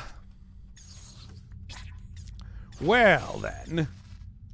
My treads are about gone, too. Okay, is weight and carry weight a thing? Yes. It's actually... here's the thing. If you're treading, if you're, like, on treads, being overweight is actually not too bad. You get, like, relatively little penalty. I think it's a little bit movement speed penalty. Being, like, overweight while flying is super ridiculously harsh. You do not want to have that happen. Okay, let's get a power source. If you need power even to move, and of course, like stuff like you got to use it to power laser weapons. You got to use it to do pretty much every and anything. And screw it, let's go for legs right now. I think this is going to be a little bit more important. Yeah, right now I'm overweight. Yeah, it's like not super important on legs. Or like treads, very important on anything larger than that though. Improved heat sink should have me doing good. And let's go to the big terminal. What do we got? Gotta go fast. It's like, oh boy. You don't even know how fast you gotta go. Yeah, I've never seen this thing before. The surf robots. Yeah, you might have seen all around here there are these like green robots. Think of them like, I don't know, civilian robots. They're non-hostile. Dudes like this are transporters. They're haulers, so they carry a bunch of stuff. They're basically like loot pinatas. There are guys that will build walls if you destroy them. If you destroy walls, but if you destroy the guys that are building walls, you'll get the alert level up on you. It's like they're mostly harmless, and they're actually a good source of like getting matter if you're running low on that due to try and kill this thing before it alerts more stuff. Actually a good source of matter if you can, if you need that. So much for loot pinata. I don't really need any welding torches. But it's like, really they're there to kind of mess you up if you have, like, radar. Which I am looking for right now. That's the big thing that I need. This game is going to be won through the information war. Because like I said, I want to be stealthy. And basically what I'm looking for is I'm looking for utility objects that are going to let me see my layout. I'm looking for the utility objects that are going to let me see my let me see where robots are. Looking for things that will assist me hacking so that I can like find areas that much easier. And like I said, more than anything else, I'm looking for a good pair of wings to literally like lift me above robots and let me run away from them super, super duper fast. Look, here's the thing. These surveillance robots don't do anything unless there are enemies around that can be alerted. So if it's not sending out a distress signal, that means that there's nothing around there. I think you can't go backwards, so I gotta make sure that I definitely want to leave. Do I? Yeah, I think I'm good. Let's go. Every time you finish a level, you get a health refill. You get a choice of a few more slots of stuff. I almost never take weapons because I don't really want to fight things. Fighting things is a last resort, if possible. Usually either propulsion or utility are good starts. Let's get one of both. There we go. More legs shoved onto this robot means more stuff I can carry easily. And of course, more utilities. It's like a lot of the stuff you're looking for is good utilities. Speaking of which, what do you got? Energy and matter required for part attachment. Sure. Not really something necessary right now. Matter is only going to be a big deal if I am, one, either shooting literally everything that I can possibly find, or two, I'm never shooting anything, so I can't steal matter from other robots. Sure, yeah. Hi. Oh my god. I do want the rocket launcher, though. Oh, first time catching the stream? Hey, welcome to Cogmind. What is actually going to be the finale for Cogmind on the channel? I haven't done an episode on this in quite a while, so I'm sort of like going through the base. All right, let's watch out for the defender guy. So I'm going through the basics of how this game works. And then I got a completed run that I'm going to show on... That's not good. Oh, these are like higher level robots. This dude is melee, so, you know, having a katana on him is not super threatening, given that I'm using a lot of lasers. But I don't like seeing higher level robots around here, just in general. Oh no, he's smacking me really hard. Oh no, he's smacking me really hard. Hey, what's this? Oh, weight redistribution system. Good for flight stuff, which I would enjoy if I wasn't about to die due to the many robots attacking me right now. Uh-oh. Uh-oh. Uh-oh. Well, this is not good. I have no weapons. Well then, does this game have manual? It does. It's actually right here. It is an extremely expansive and complicated game. Trust me. If you got any questions, let me know, because I'll try to explain it best I can. But oh my god, this game has so much stuff going on. And it's great because I'm about to die. Unless again... You shouldn't even do that. You should... Don't shoot a rocket and grenade launcher point blank in your face. This is not great, though, because this guy's got super huge explosive resistance. And like I said, attacking stuff is just going to result in me dying, so... This aluminum leg's about to give out, and I don't even have anything to replace it with. Oh my god. Well, look, I'm not very good at this game, alright? I don't know if I want to jump out of here. Because, like... Well, you were hyping flight. This bot studied the blade. If I get flight, I will also have a blade. I didn't realize it until people actually told me. I had some people from the like official Cogmine Discord come in and give me a lot of really good tips. Apparently, like, yeah, if you're going flight, going melee is great because you can run away very easily, and all you got to do is just go smack a few of like the civilian robots anytime you start to run out of matter. I'm just dancing around trying to avoid this thing. Oh my god. Oh, I have no weapons. And the weapons I do have are very bad against this robot. And my core, which is my health, is going down very quickly. I could just go... Oh my god, I'm just going to restart this one. That's okay. Look.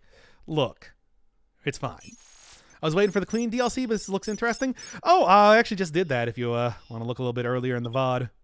But I mean, this game is actually like really good. Like if you like super ridiculously complicated games that are like ultra hardcore, and you know I do, it's like this game does it so incredibly well. All right, once again, grab everything I can, all the matter, all of the stuff. More coverage you have, the less your core will be hit. And then let's try this one again. Okay, grenade launcher, as always. Grenade launcher is more of a last resort type of thing. When it's like to not get killed, I'm going to blast my way through the wall. Sensor arrays, on the other hand, are actually super great. Robot scanning up to a distance of 10. Now, this is obviously like the least powerful version of it, and it doesn't really give you any extra information, but at least tells you where robots are, as you can see. But later on, I'll be able to tell exactly what they are, and at an enormous, huge range. All right, give me that botnet. Oh, come on. Look, the more you get, the more botnets you get linked to each other, the easier it is going to be to hack stuff. Alert level should be at nothing right now. Come on. There we go. What else do I want? Could get schematics to try and create some items later. Getting like a schematic for a sensor array wouldn't be too bad. Grenade. Oh yeah, grenades do also clean up swarmer squads. We're talking like they are literally called like pests and viruses. They're really obnoxious, and they are flying units. But it's like explosions, due to the fact that they're very indiscriminate with how they hit stuff, will destroy them very well.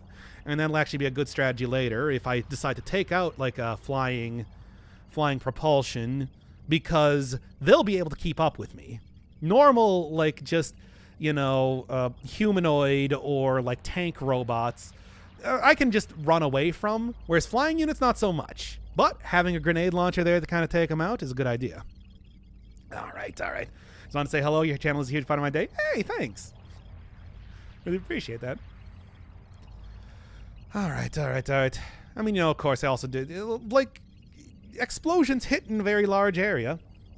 As long as you're, like, careful with it, they're good. But, you know, they also do let you go through walls relatively easily, if messily. It works. All right, what am I doing here? Our layout zone. And then I don't really want to trigger an alarm, but knowing where stuff is. Yeah, the problem right now is that having nothing aside from a sensor array means that everything just appears as question mark. And if you're good enough at the game, you can tell, like, all right. You can tell, like, what, what each of the robots are just from, like, their movement. I am not good enough at the game for that, to tell if they're, like, civilian robots. Okay, well, that transporter had a protector. Not anymore, though. And now, loot pinata? What do we got?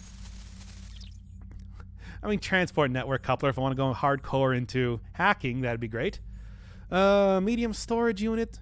Do I want to upgrade that? I don't know if I have the capacity if I'm going to go flying later. Some assault rifles. ECM. That's, again, for, like, running away. Uses a lot of energy upkeep, though, which is not great. Storage units are great to pull early on since they're hard to find later on. I mean, you can always find them by destroying, like, what is it? The POG robots, I think. Yeah, you got, like, storage units on you. And, transporter stuff, but, like, By the way, these scavenger guys, they take anything that falls on the ground that isn't part of, like, a stockpile, so that's why you can't just shoot at them to get them to run away. Or outright kill them, whatever. But, yeah, I'll take it for right now. But, like, they're still very annoying to deal with, especially later on when you're trying to, like, scavenge some good stuff. My mind is really cogged now. Oh, don't worry. It's going to continue getting cogged over the course of this. There's a lot of stuff we can talk about regarding Cogmind. Trust me. Here, what have we got for the Holler Manifests? 59%. I don't know if I want to flip that coin. Sure, it's just going to send a bunch of hostile robots at... No! And, well, I guess I might as well have just, Great. I guess I might as well have just, finished hacking that console as much as I could, considering it's just like there was an administrator right there anyway. Those dudes are on hover units, which means they're fast. Shoot better. Oh, for the love of God, shoot better. Come on. All right. But yeah, we got like the prototype ID bank. You got anything good? You're killing me here, hacking. This is why you want to have some hacking utility stuff on you. Okay, take out you. Because you know what these guys have? They got sensor arrays and they got signal interpreters, which you actually use to tell what the robots are you're sensing with the sensor arrays. I'd like that. They're also on hover units though, so they're pretty fast. Ah, whatever. Oh man. Look, this game, it's like cores do reset in between actual areas, not side areas. So I should be okay, but I don't know. Here, let's try and get like a... No, the recycling unit. I could try... let's just go already. It's not a big deal. Large recycling units are nice, but they're also very heavy, so I'm not going to be taking them right now. Oh, man. I heard somebody going through a secret... Yeah, there it is. Oh, great. Well, hey, there's a signal interpreter. You're not super accurate unless you have, like, stuff that gives you extra accuracy. So, you know. Oh, I kind of destroyed that signal array, though, so I guess I don't really need that anymore of those then. Well, I suppose it doesn't really matter if it alerts them because, you know, trooper right here. Oh, my God. Come on. So like I said, big point of the game, like the ultimate goal that you have here. Here, I'll just take the signal interpreter right now, because it also tells you like what utility shielding. It also tells you like what each one of the areas goes to. Oh my god. Oh my god, come on. So yeah, like this will go to materials, which is going to be -9. This will probably... Oh, that also leads to materials. There's also like side areas that you can get into. I think this area will lead into the mines if you want to go into some side content. There's stuff you can get there that are very useful and nice to do. Logs that will give you layouts or tell you where machines are, kind of scattered around the ground. Also a bunch of stuff like lore places and whatnot too. Come on, come on. There we go. Yep. By the way, there's a lot of lore in this game if you're interested. Like, we can get really... Like, one of the things that each one of these terminals has is not just a lot of information that you can glean from, like, oh my god, the level and whatnot that you're going through, or, like, getting items, hauler manifests, so you know, like, what sort of stuff you want to haul up, prototypes, where each one of the piles of like where like each one of the piles of usable stuff is at. They have names. I can't remember what they're supposed to be called, though. Come on. Oh my god, are you kidding me? I'm out of here, then. Hey, when in doubt, just run up those stairs, baby. Okay, here, let's do this. But the terminals also do tell you a lot of lore as to why you're actually going through this gigantic, deadly complex of war machines. Yeah, they're no longer appearing as question marks. Now they're just appearing as X's, which is why I kind of need a little bit better of a signal interpreter for that. Hey, Brown Flash, welcome to what is going to be the... God, I didn't even see the administrator that did that. Hey, VTOL, though. It's kind of busted as it is, though. And also, ooh, prototype stuff. Maybe we'll go through that eventually here. But for right now, I'm kind of just focusing on surviving in the game, which has been something of a problem. Cogmind, make my eyes hurt. Deal with it. There's no way to have larger stuff. I tell you. Oh my god. Ugh, and they're just going to immediately alert me if even if I try to get out of sight range. Unless grenade launcher. Let's go. Okay, well, whatever. Get out of the way. I'm not here to explode myself right now. Come on. Well, that's at least that. No weapons, though. I think I'm just gonna leave. Yeah, in the mines, that's not ideal, but we're doing it. Oh boy, oh boy, oh boy. Resolution is a bit limiting for streams? What do you mean the resolution? I'm streaming at 1080 60, which I really don't need to stream at 60 frames a second for this game, but I'm doing it. Come on. Look, there's no penalty for destroying robots when you're not actually in... Hey! Hello! Yes, LRC V3. That's my... I guess, like... Ooh, nice. Guess you could call that, like, my, serial number, but the name is Cogmind, please. Yeah, robots, when they're not in the facility, do not actually count against you when you destroy them. Please tell me that you guys are dropping some legs. I could use some legs, please. But hey, this is the sort of reason why you go into the side areas. Get buddies. Oh, there was actually a leg up here too. Good. Okay, how do you even play this? It is turn-based. I described it as a stealth game because fighting is kind of ill-advised most of the time, but otherwise it's guns. You fire at stuff for the most part. There are melee weapons, and melee weapons are actually very good. But, oh, I should also equip up a power source here. I'm not really firing much of anything right now, but I should still have it for future usage. Turn this off too, just you know, for safety's sake. Ooh, Derelict log. Nice. Oh, also, huh? Hey, where I don't have to worry about staying in one piece. Where does this go? Wow, Zion. That's actually like 4 floors up right now.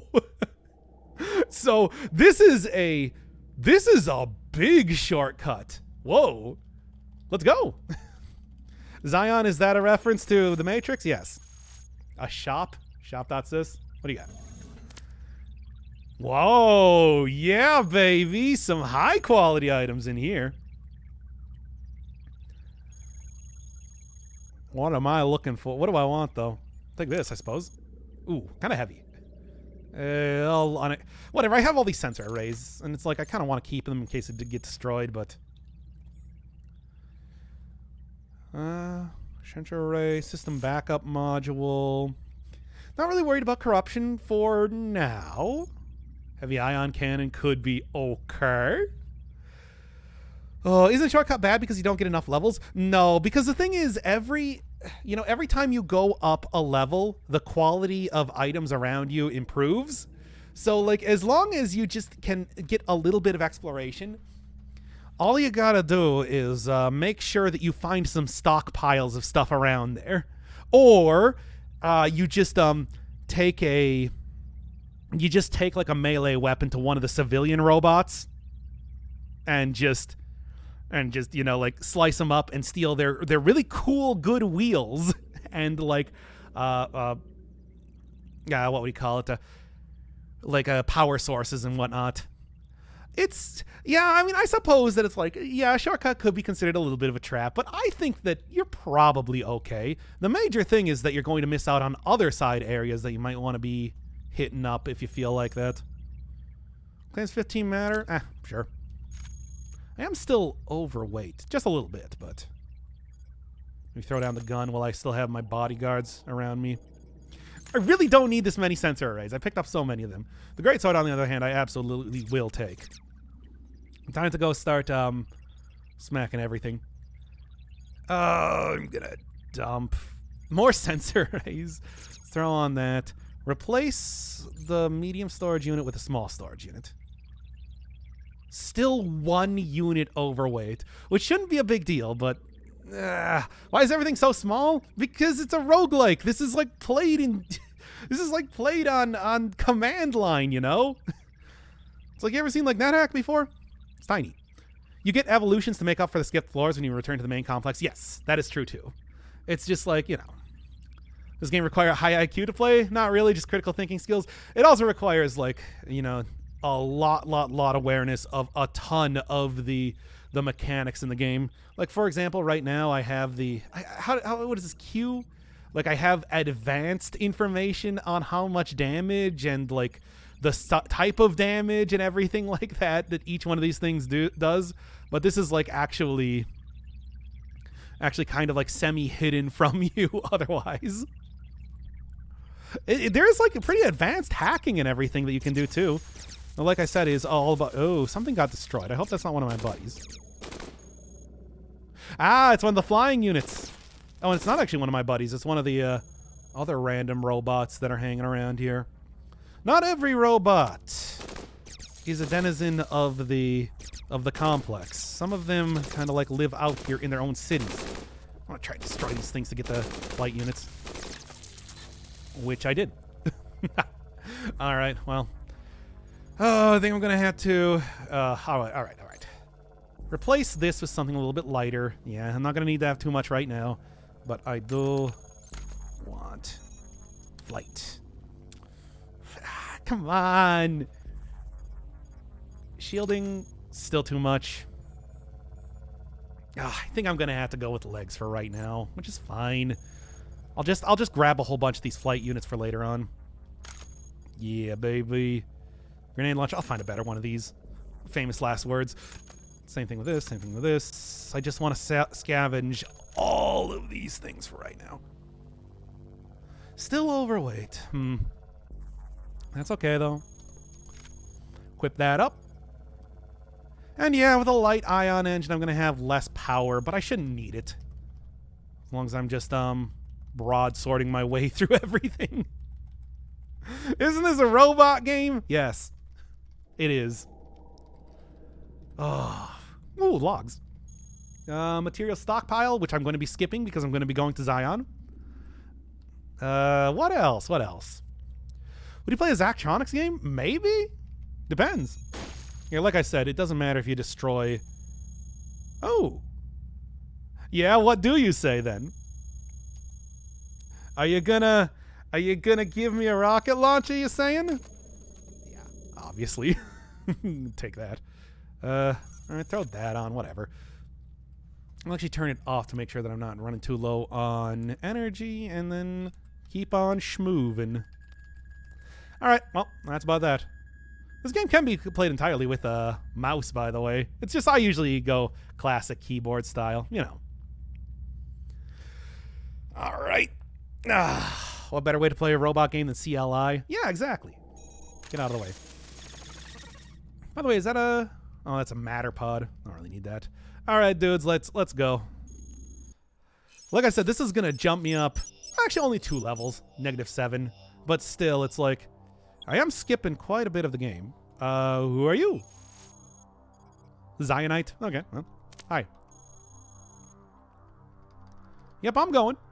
I've been to Zion before. This is one of the many side areas that you can hit up. Lot.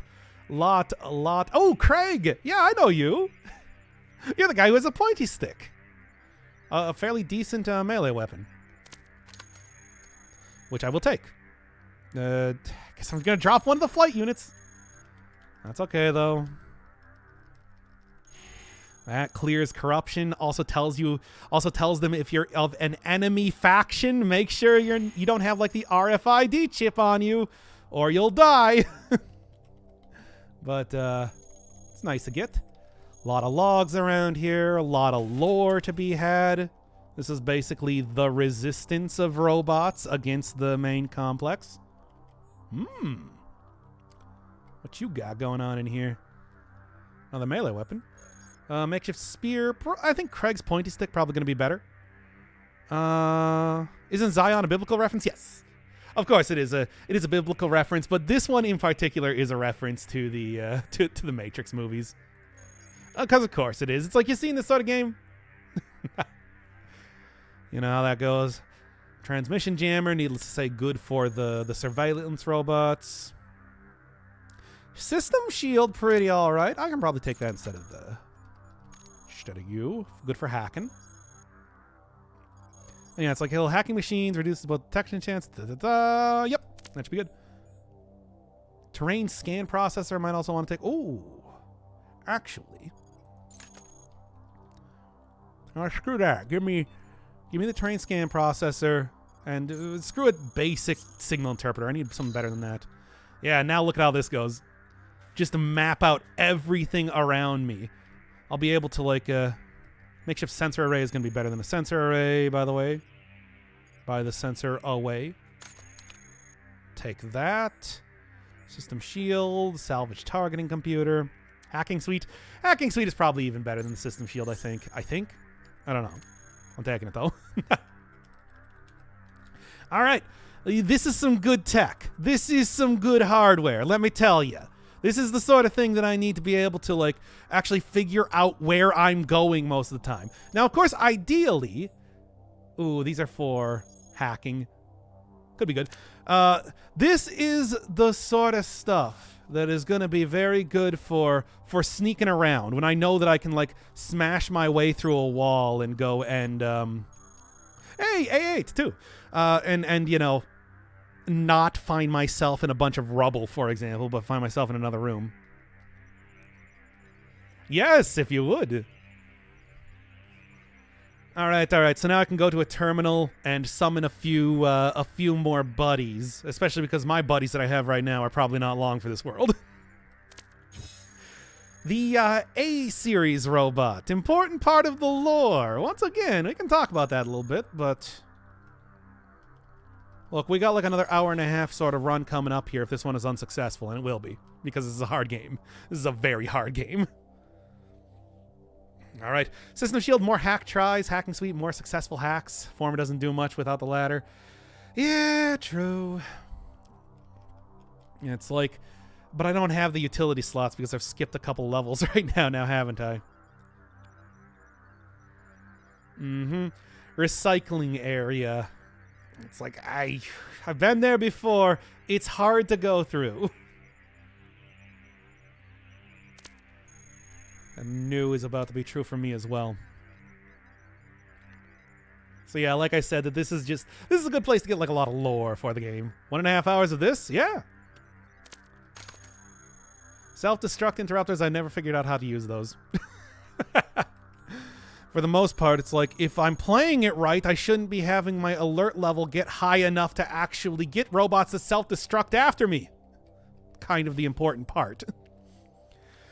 How long does it take to complete this game? Depends on what you're trying to do. Right now, I'm talking about doing an Epsilon run, but the Epsilon run is like the most basic, no frills run you can possibly do. Whew, boy. Unidentified alien artifacts, you say? Have it -3.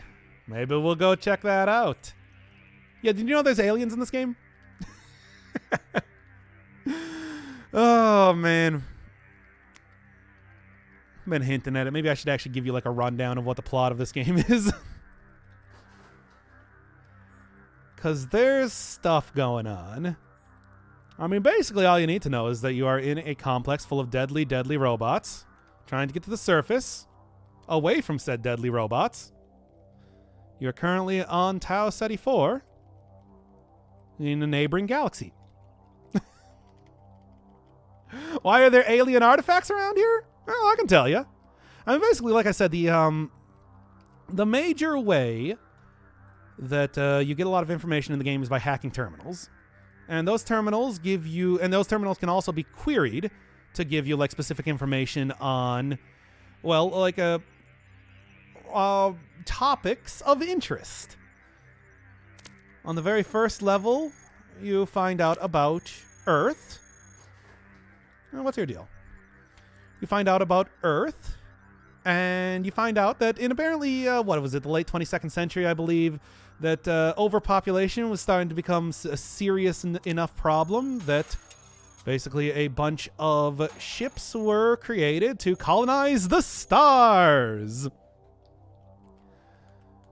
Specifically, the ISCS Catus, I believe it was called, was going to the Tau Ceti system. And this game takes place, I think, about 100 years after that, because at that point in time, humans did not have, well, still, humans did not have the technology to go faster than light, so it was just near light speed travels. Basically, as soon as a ship got sent out, you weren't going to be hearing from them for a very long time due to the speed of light. And that kind of is what you get from the first area for other ships that were sent out, but they're nowhere near here. You know how that is. That's kind of the basic information about the game. As you start to get up to the second level, the factory, it starts to get a little bit more interesting. Anything of interest by the way here? Good legs. I guess I'll take one of those. This is the 22nd century. What is a prototype device? What is this thing, by the way? So what does it do?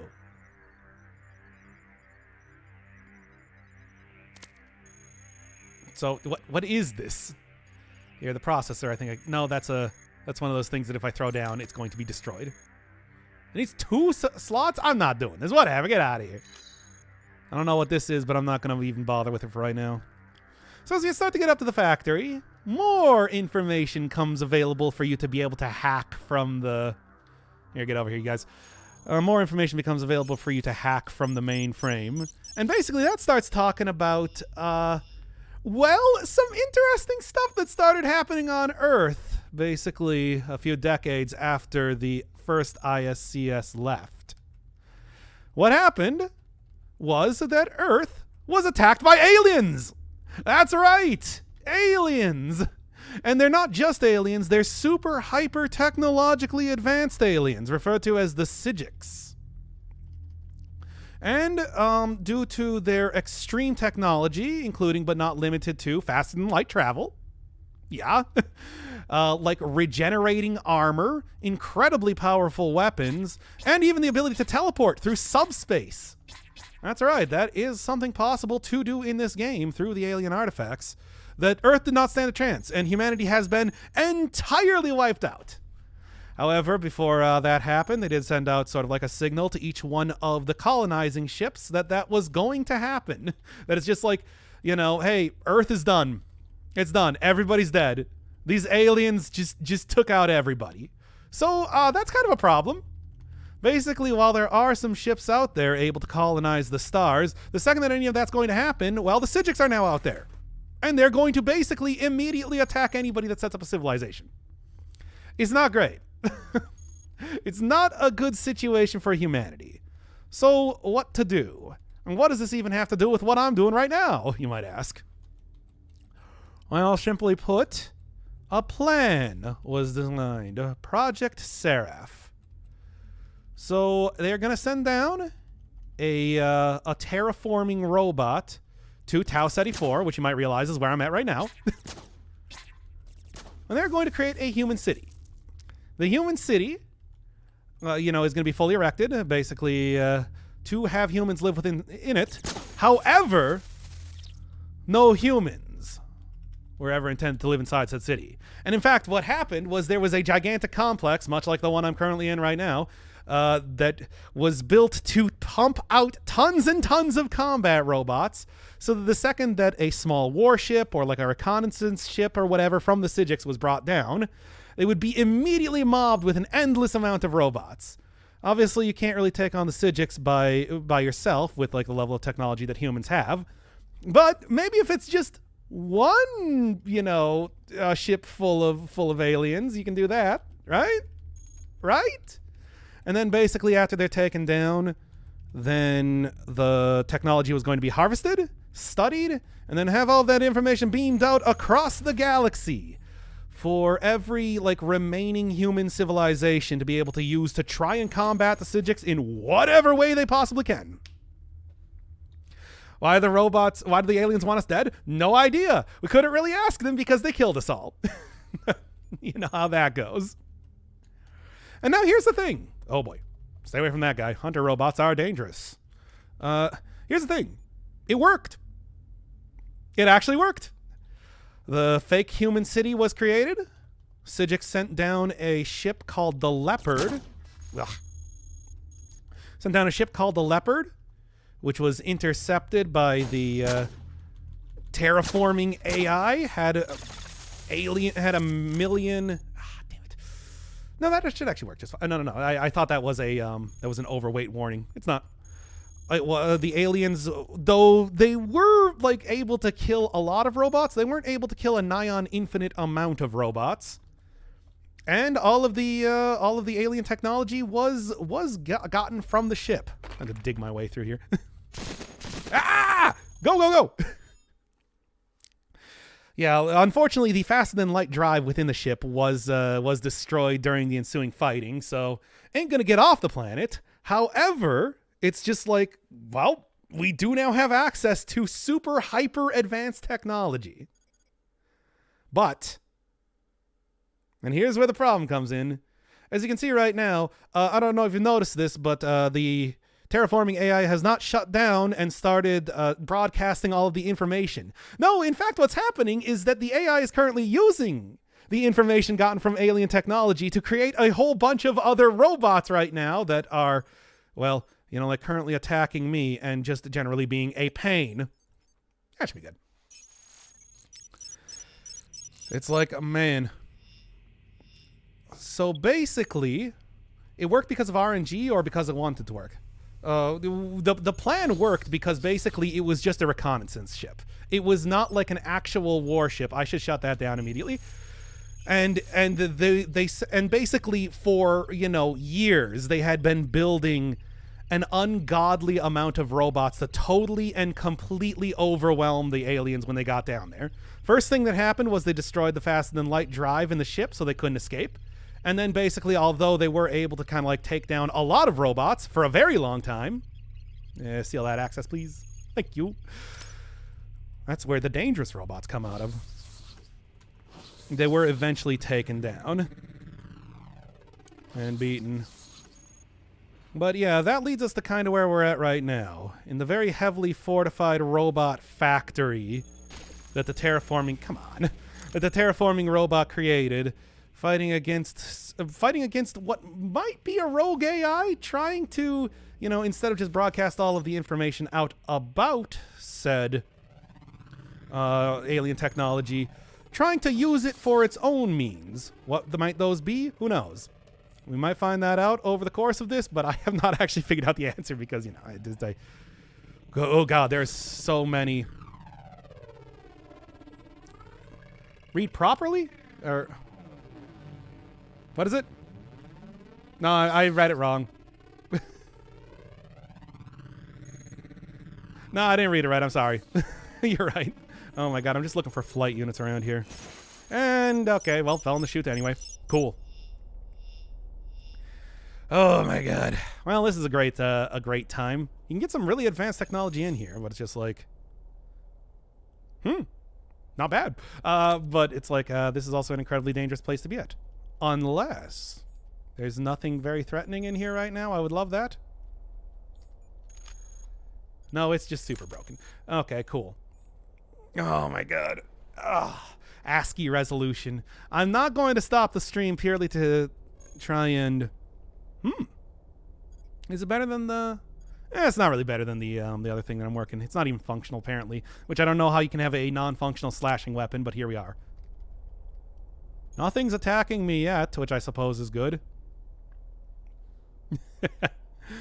We'll see. You might be able to change the font size and the options. I've looked for this before. I haven't seen it, though. Anyway... No, I don't see anything. Playing this on rogue difficulty because that's how I do, baby. But yeah, basically it's like we are in what might be a rogue AI's dungeon of magical artifacts, which is not great for me. What are we actually doing? Well, there might be an answer to that eventually. And by eventually, I mean... Still broken? Yeah, it's still broken. I don't know why This is actually a very friendly area, comparatively. Oh, man. There's also, like, other... Turned off the... Oop, not that. There we go. There's also, like, a bunch of other factions that exist within the game that are, like, experimental robots that gain sentience, like the ones we saw in Zion, kind of fighting back against the rogue terraforming AI, everything like that. There's also... you know what? I'll scan... I don't know. Something here. Oh, the cloaking device? Oh, whoops. Didn't even think about taking that. Very first top left in options. Okay. Well, let me see. Font size. What are you feeling, everybody? Yeah, what do you want to see? I swear to God, if this reduces the amount of area that I can see, I'm going to immediately turn this on to small. 16 cog wide. Perfect. This is what you want, right? What do we got going on here? But in the meantime, it's just like I'm just trying to survive this entire place. The Cogmind is a very special boy as far as robots go. Has the ability to...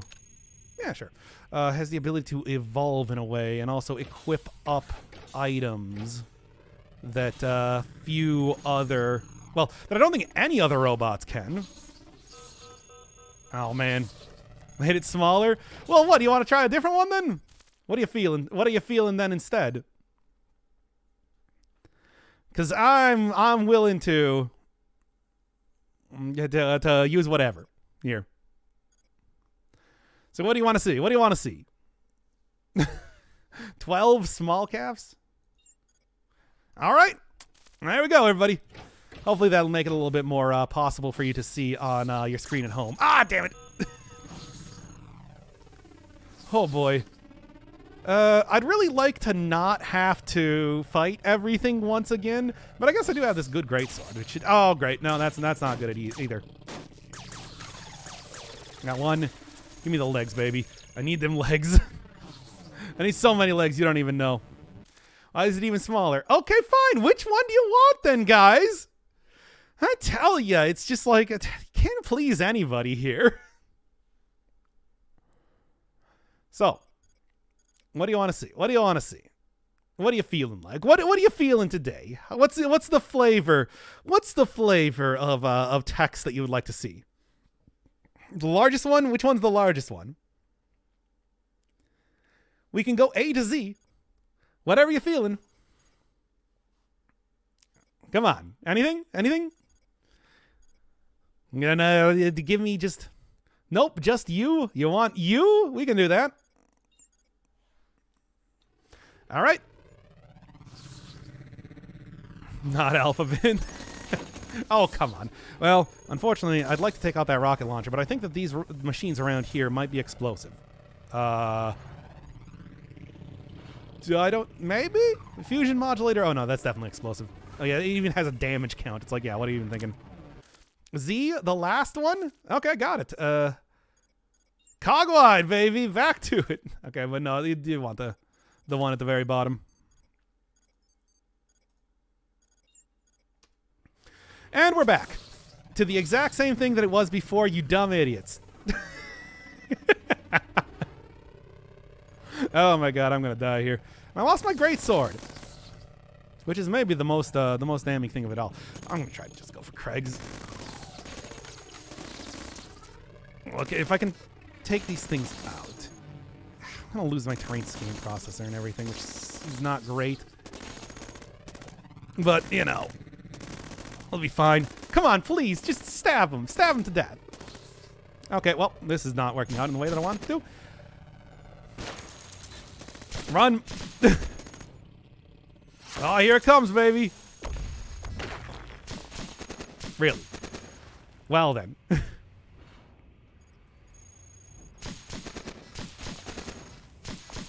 I just grab the one more? There's no way. There's no way I'm dying here. I guess we're going to be switching over to the post-commentary sooner than I was expecting. Yep. Well, had a good run. Mayhem, of course, currently at 38. Oh, yeah, no, this is not good, looking great at all. Okay, then. Barely any difference. It's the same font that we started at. I don't know if you realize this. Oh, my God. But, hey, let's switch right into that, the post-commentary run. Basically starting at the same area that I was at before in the factory, so, you know. Should be roughly the same thing as soon as I can open it up here. Wherever it is. Come on, I should have Cogmind Epsilon run coming out here. Cogmind win. That's what I called it. Of course. All right, y'all. Ugh. This incredibly difficult game continues to be incredibly difficult. I thought that I could maybe get a little bit farther here, just based on the fact that, you know, I felt like I was doing a little bit better in some of the practice runs, but here we are. So let's get into it. Hey, thank you, Yulia, by the way, for the sub. I love you. All right. I think that should be good. Can start up the run right now. All right. So basically at this point in time, it was very similar to like the previous run that I had where I was using like I was trying to win the information war, basically. Got like advanced weight redistribution system, a lot of actual flight units here and everything. Oh, signal interpreters, scan processors, terrain scanners. I can see through walls. I can see robots everywhere. I got a good melee weapon that I'm using to dig through those walls. It's all looking very nice. And of course, a lot of backup objects that you can also see on the bottom right corner, which is like one of the things that, you know, make it that much easier to actually survive when you have stuff shot off of you. You know how that is. Man, I tell you, I'm barely watching this. I'm just trying to muddle things up. Well, you got to see what the alternate text looked like. I tell you, it's just like, quit watching stuff. Quit watching streams on your phone. That's what, if you want to see what's going on. Did you beat the queen? I mean, on lower cell difficulty, but on higher stuff. You can. I had a few. a few decent runs going on, but you know, it's like it's all it's still like a lot of practice that I need to do that. I'd say just check out the earlier part of the stream when I was going for that. So basically, we are currently in the lower caves. I mean, one of the side areas that you get to, as you were seeing from the factory. Except it's like I'm just in such a better position. This is the sort of place where you see Zion. There's also a couple other areas that I'll be hitting up as well. So this is one of the things that happens when you try going melee, and especially when you try using melee weapons as a digging implement, is that basically you will run into an issue where you might cause a cave-in on your head, which is not great, because cave-ins not only do like a lot of damage just to all of the items that you have on you, they also deal corruption damage, which is something that causes a lot of really fun, wacky stuff to happen. Heat spikes, energy drains, forgetting what specific components are. It's only the most fun when you have that happen to you. Electromagnetic weapons can also cause that a lot. It's frustrating.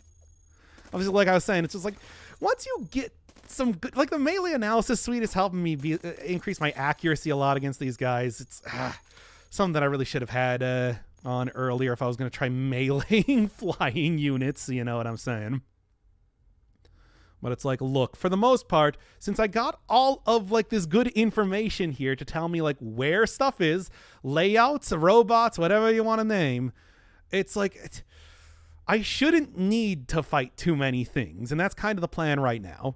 Sneak around, wait for things to kind of like get out of my path. Being super fast, you can see in the upper right corner that my movement is flying. I'm fast times 2, 344%. That does mean that I should be able to, even if I would be in sight range of a robot, get out of sight range almost instantaneously. You know how that is. I'll say bye, Yulia. Thanks for coming to the stream. Hopefully yep, see? Like normally, that defender robot would have seen me, except I'm so fast that I was able to get out before it could even notice. It's like I was told apparently from some of the more cog-mindy experts out there that like if speed is usually not that big of a deal, but I feel like at my level of play that kind of need it, you know? Energy drink for robots is not good. Hey, don't worry, you don't drink anything. We're on Tau Ceti 4. There's no water here at all. Period. It does not exist. Oh, I'm trying to weigh my options. It's just like, how do I want to get around that thing? Because I can clearly see that there's like a tunnel over there that I got to get to, or well, that I'm going to try to get to, because don't really have any other exits in mind right now. But you know, that's MTF, who is generally a memer. Okay.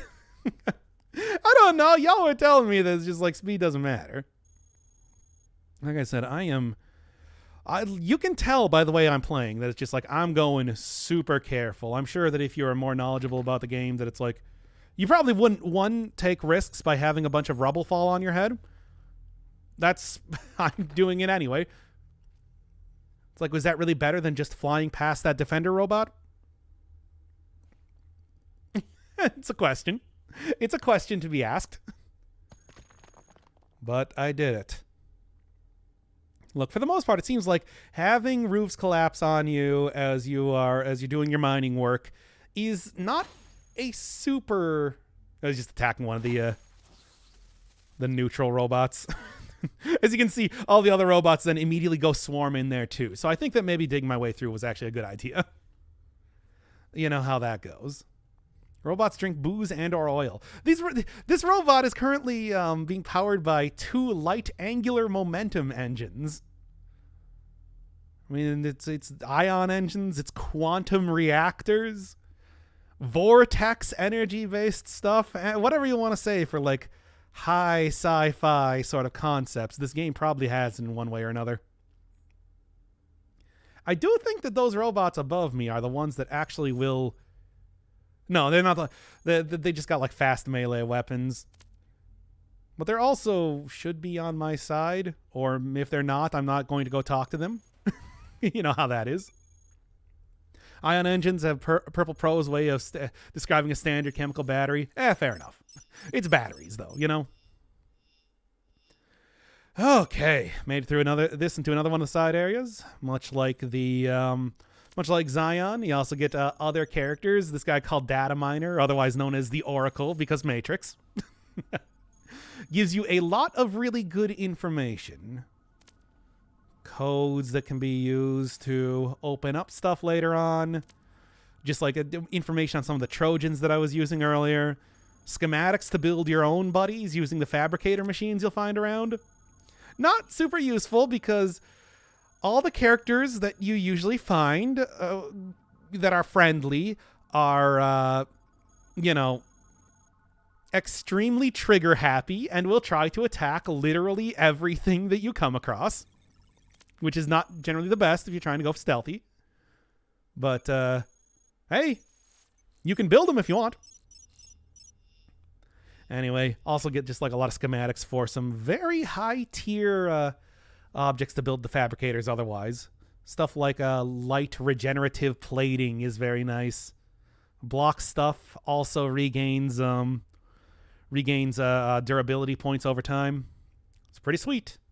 Nay, there's a hunter robot. That was the guy that killed me in the last run there because, well, God, they're very good at tracking you to start with.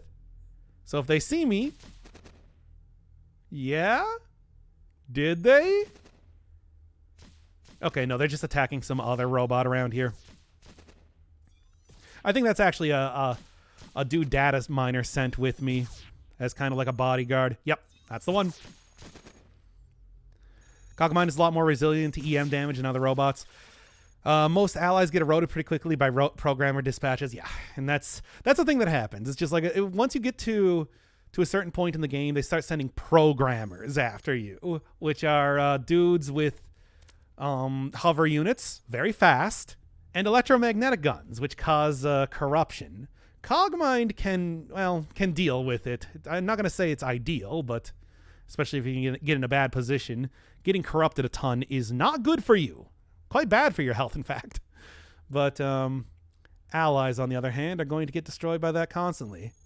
It's actually one of the most frustrating things to deal with in the game, where it's like, if you're very stealthy, you can avoid combat with like most things, but the occasional programmer dispatches will just zero in on your location, which means that you can't stay too long in like any area because you'll have to deal with them eventually, whether it is just like weathering a couple hits before you run away from them, or hey, there's Warlord at -5. Whether you're gonna have to deal with the occasional hits from running away from them, or the alert increases from actually destroying them. If you're gonna do that, it's rough.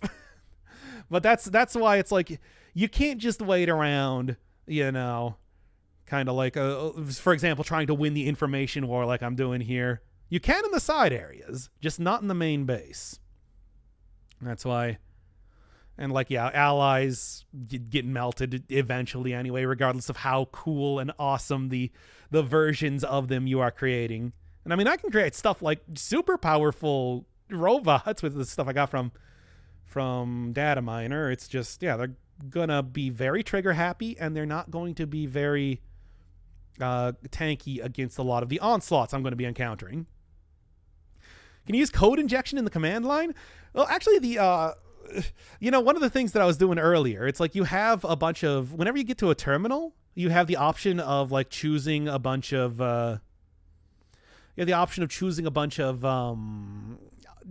things which I can refer to as direct hacking from what I understand, that has like a higher chance of actually being successful. But you can also just open up the console and type your own commands in there.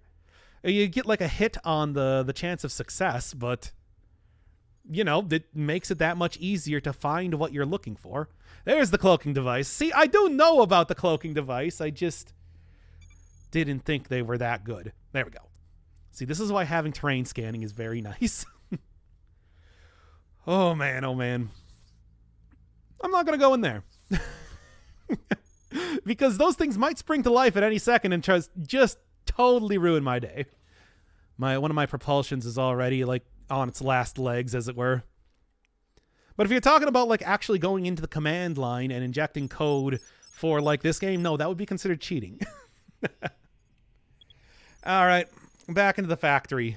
You can see all of those logs I picked up have just made a ton of stuff appear on the screen here, which is nice. That's the whole that is the whole information wars that you're looking for. It's like when you know where everything is located, it makes it that much easier to get through these areas. And the way that the 0B10 base is built is that you know, it's kind of like an inverted pyramid where the bottom levels very, very tiny. Top levels, extraordinarily huge.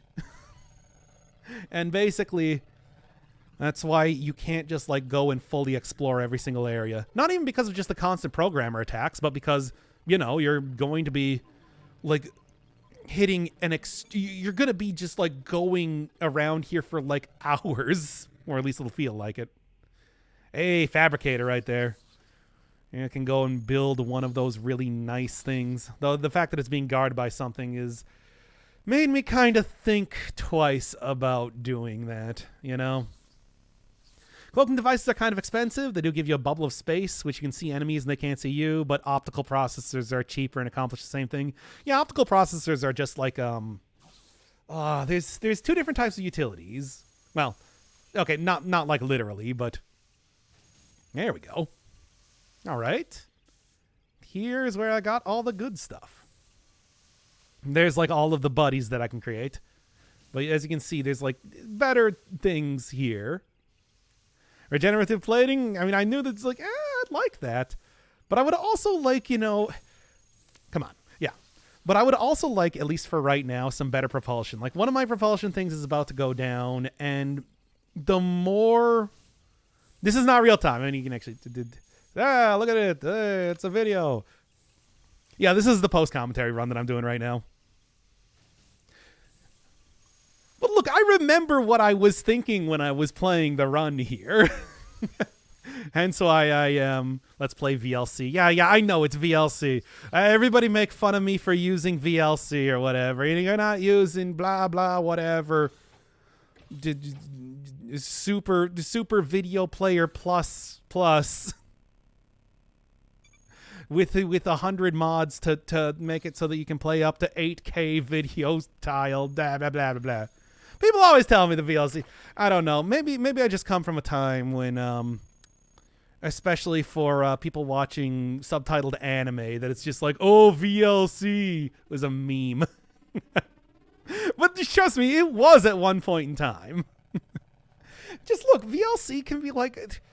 It's very simple. You can like change. You can change. I cannot seem to go through this wall because that is a wall leading into the extension, which is more powerful than usual, and that got the actual ceiling to collapse on me. Hey, I did it, everybody! I got caught in a cave-in like an idiot. Yeah, I was sitting there and I'm like, I should have known. I should have known that was one of the special areas you can get into, so the walls are going to be very tough. Why did I try hitting it 3 times before I had the thing cave in on me and then run away? That was a big mistake on my part. Now I got like a 10% corruption on here. I lost one of my propulsions. It's like, what a huge mistake. I tell you. Oh, but anyway, I was saying that it's just like, yeah, I was really considering getting and I still try and go do it anyway. Because I'm just like, well, maybe the explosion will work. Okay, the explosion didn't work. I'm just going to get out of here. I don't know why. I don't know why I was so insistent on trying to get into the super area. I don't even want to go in there. It's super dangerous. But, you know. Well, that, once again, is my own damn fault. Should know when you try playing with explosives around exploding machinery.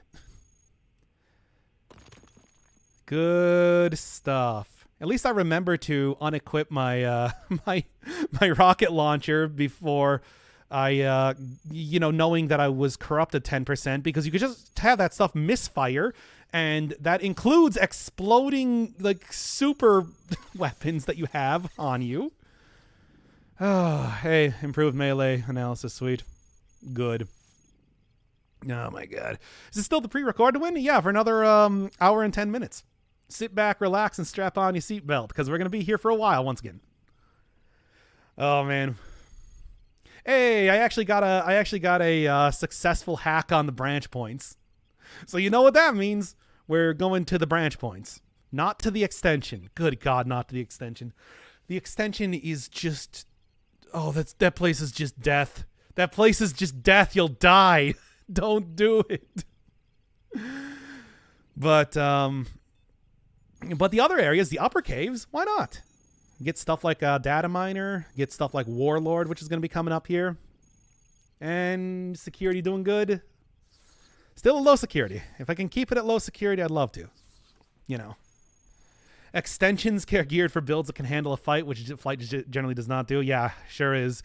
Because the thing is, it's like one of the areas you're going to run into if you try and go into extension is just an area with two behemoths. Behemoths are robots that are so large that they take up a 2x2 square, and they are extremely tanky, as you would expect, and they also have like gigantic, super powerful guns on them. So, and you're going to be forced to encounter two of them.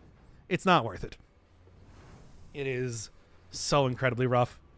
If you want to get into branches covered by sealed doors, you can do a melee attack with a running start for the max amount of damage. I think I did there. At least I thought I did. Look at me being sneaky, taking out this garrison like this. Hey. That's the big brain play. Dig your way in behind the garrison. Once again, that could have resulted in another cave-in directly on my robotic head, but, you know. Good stuff. Oh, man. Hey, these runs can go on for a while. I mean, you see, like, Dead Cells? Dead Cells goes on for, like... you can spend, like, a good 2 hours in a single run if you're taking it easy.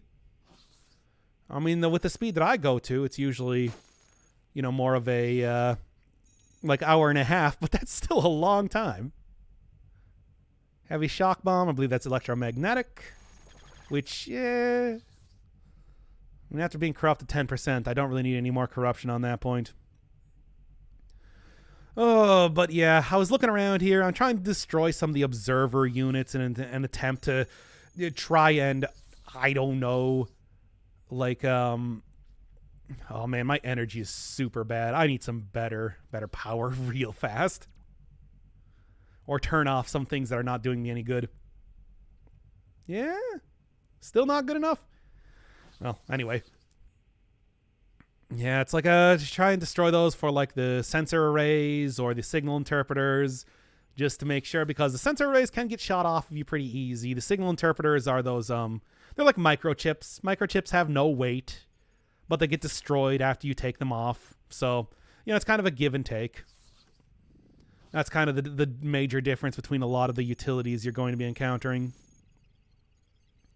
And then I'm just looking here. It's in fact why I downloaded a schematic for a sensor array right there. I like that regenerative plating. It's like, you know, if I'm running away from stuff, it makes it so that I'm not taking too much damage. And of course, I wasn't able to successfully, like, I'm not going to be able to get more than one thing here, but at least I got the one, I suppose. Great.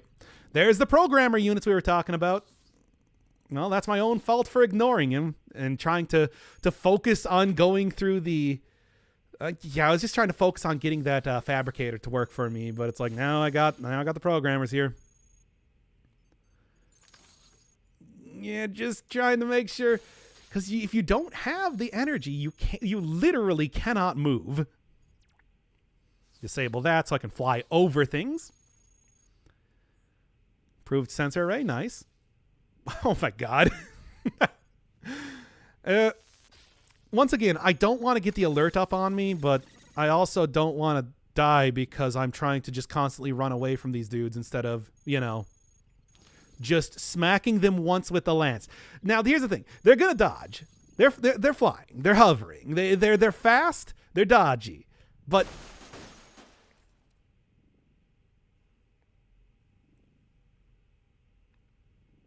what even hit that?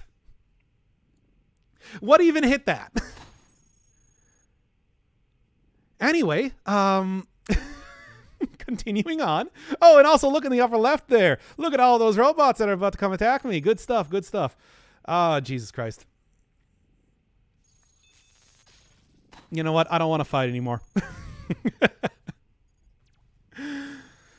Letting the civilian robots take the brunt of damage from a lot of the... Hey, Sensor Rise. Letting the civilian robots take the brunt of damage from, like, programmers or other, like, trooper robots is not a bad idea. As long as that informer doesn't tell on me to the flying dudes.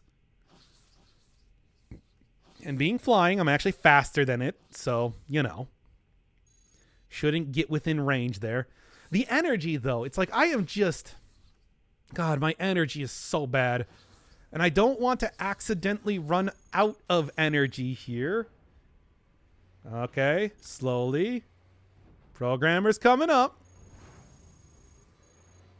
I need another... As Bi-Surge would say, energy. I need more energy. Reactivate that. Hopefully this guy drops some sort of power cell. Come on. Nope.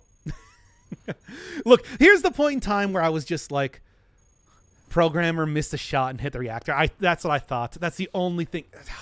What a jerk. That was the only thing that I could think of.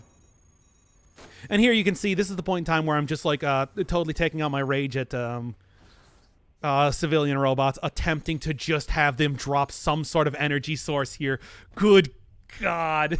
I just, like, this is the worst. This is the worst when you have to, like, literally sit here and just, like, okay, let's turn off all non-essential, like, stuff just to get the energy back so I can move. Just to move. Yeah, this game should be able to run on just about anything. It's a turn-based game that works in, like, I don't know if it's, like, literally command line, like a command line setting, or... if it is, or if like Dwarf Fortress, it sort of fudges it to look like command line, but it should be pretty lightweight. Oh, SDL, yeah, simple direct media layer. I've used that before. that is pretty lightweight. Yeah, it's like it's turn off non-essential stuff just to move. That's me IRL. I have two. Well, one. Yes, I understand. Me too. But it's like, yeah, I don't even have two of my thrusters on right now because I'm just like, well, I literally cannot move without taking up energy. And if like the troop that is about to come into this room attacks me, I'm done. I'm done. They will shoot off every single part of my hard-earned robotic body that I did not steal from other robots. Hey, thank you, engineer. Yeah, look at that. I had one of the civilian robots erect a wall immediately behind me as soon as I went through it so they can't follow me. Ha ha! Get wrecked. That was... God, it's like... You don't want to rely on the robot. There's me hiding in the corner. It's like you don't want to rely on that happening, but if there's one of those wall builder guys there, engineers I think they're called, it's like, hey, they can do that, and then the dudes can't follow you through the wall. It's not a good strategy. It's a very bad strategy. Look at them. Look at the amount of dudes up there. It's like a cloud of robots, and I'm just like, go, go, go, go, go, go, go, go, go, go, go, go, go. It worked. Oh. Hey, system restoration module. That will purge some of my corruption. And there's the programmers. I told you, they just send programmers after you all the time. And it's either fight or die. And then you fight, and then you get higher alert, and then they send the clown cars after you and you're dead. You're just dead. How we doing? We're finally getting to the end of Cogmind. I'm doing the most basic, simple run that you possibly can. No frills, a bunch of side areas, but not anything that's going to alter the ending. And it's like, we're getting a win here. I've been playing this game for so long that I don't even want to admit how long it's been. And I'm just happy to... Hey, there's the clown car robot, by the way. And I'm just happy to finally have something to show you guys.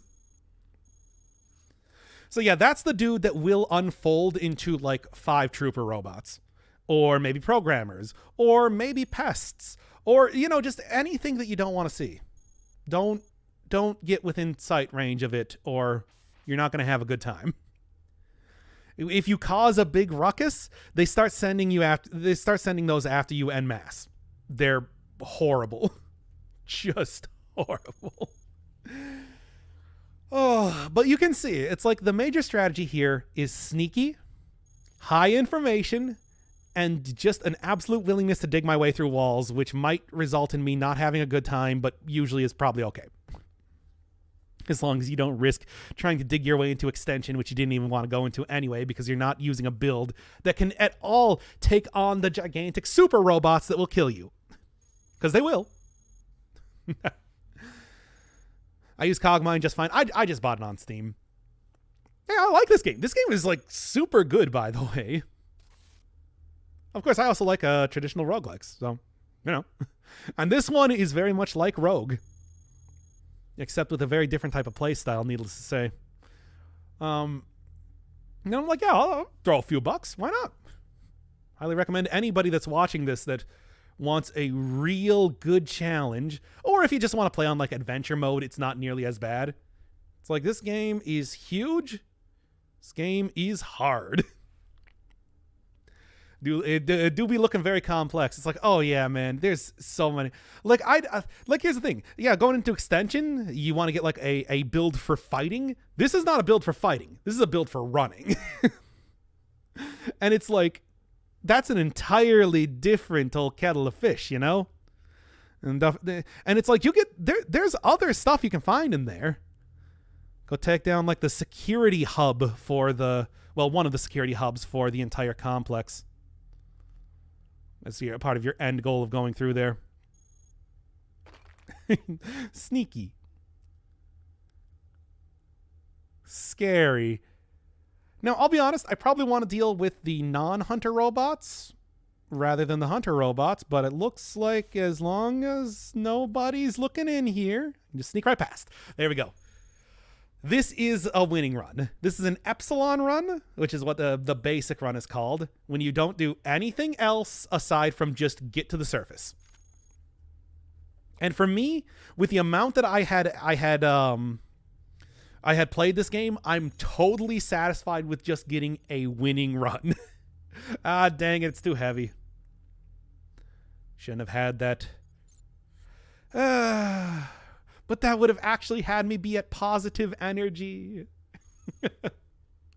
As you do. God. I'm like, it's like, yeah, I'm just like playing such a dangerous game, like not having enough energy here. And now we got these hunter robots that are hanging right around the exit. Go, go, go, go, go. I mean, here's the thing. You can see in the upper right corner, I have 64% dodge. I'm going to dodge 64% of... Great. Yep. Okay, go. No, I don't want to go back into the factory. If I'm in here, I'm going to go deeper. But it's just like 64% of hits are going to dodge me. Flight is good at making you very hard to hit. However, even a single hit here is probably going to take off like one of my wings. They're already kind of damaged. Same with the sensor array, same with like everything. And I already have those those are melee robots. If they can't catch me, they're not going to be able to do too much, but the defender robot does have guns on him. I think specifically it's got a laser and a ballistic assault rifle on it. So, yeah. Build was made for running. Hey, it's the best way to play the game. Well, it's like the easiest way to get a win because, like I said, if you fight, you get more powerful robots sent after you. If you fight those more powerful robots, you get more powerful robots sent after you. So on and so forth until you reach a death spiral where you just will die. You'll die. Trust me, you will die. Oh, man, oh, man. That was making a simpler version as well? Do you remember what that was called? I don't, actually. I'm not familiar. I do know that there... Like, here's the thing. I'm playing on Rogue difficulty. This is permadeath. This is, Well, it's permadeath. That's pretty much the entire thing. And then it's like... there are easier versions. There are versions of this that you can play where you can actually save. There are versions of this that you can play where you can, like, there's like an adventure mode where you can go through and you don't have to worry about, like, you can, like, heal yourself and stuff like that. But I wanted to, it's like, hey, it's a roguelike. I wanted to go full-on rogue mode, prove my gamer cred, you know? It's, maybe... Hey, look, I got a successful run going. I don't know what you're talking about. It's just a flag you give on launch. You could also see that in, like, the options menu that I was doing. Hey, Warlord. So we got to hear about this guy before. Ow. Thanks, Warlord, by the way. There goes the corruption. Finally. Oh, thank God for the quarantine arrays. Well, now I don't have to worry about, like, issues happening with that anymore. Although they did destroy my sensor array. Telling ya. But, it's just like, yeah, Warlord is, he's a Warlord. He is a guy actually trying to take on the deadly fortress that is 0B10 with an actual army, as opposed to just kind of like living in Zion outside of the range of main.c. But it's like, that also does mean that you will have some support coming up here later, on a later floor. Is that good? It does kind of mess up if you're trying to, like, look for good items up there, but it does also mean that they are going to basically destroy an entire floor in front of you with their onslaught, which is good for me. It's good for me. Whew, boy. The game looks a lot like Dwarf Fortress. Yep. Hey, much like Dwarf Fortress, this is a true roguelike. It is entirely intended to be, turn-based, RPG, etc., and so on. But, of course, Dwarf Fortress is a lot more like city builder, comparatively. More lore.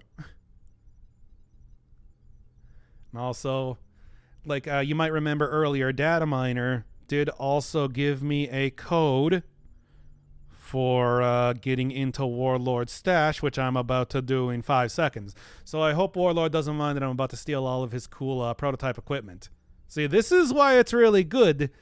If you're willing to try and brave the caves and you got the stuff for it, it's like you can get some really powerful stuff by stealing it from a guy who would definitely murder me if he saw me doing this.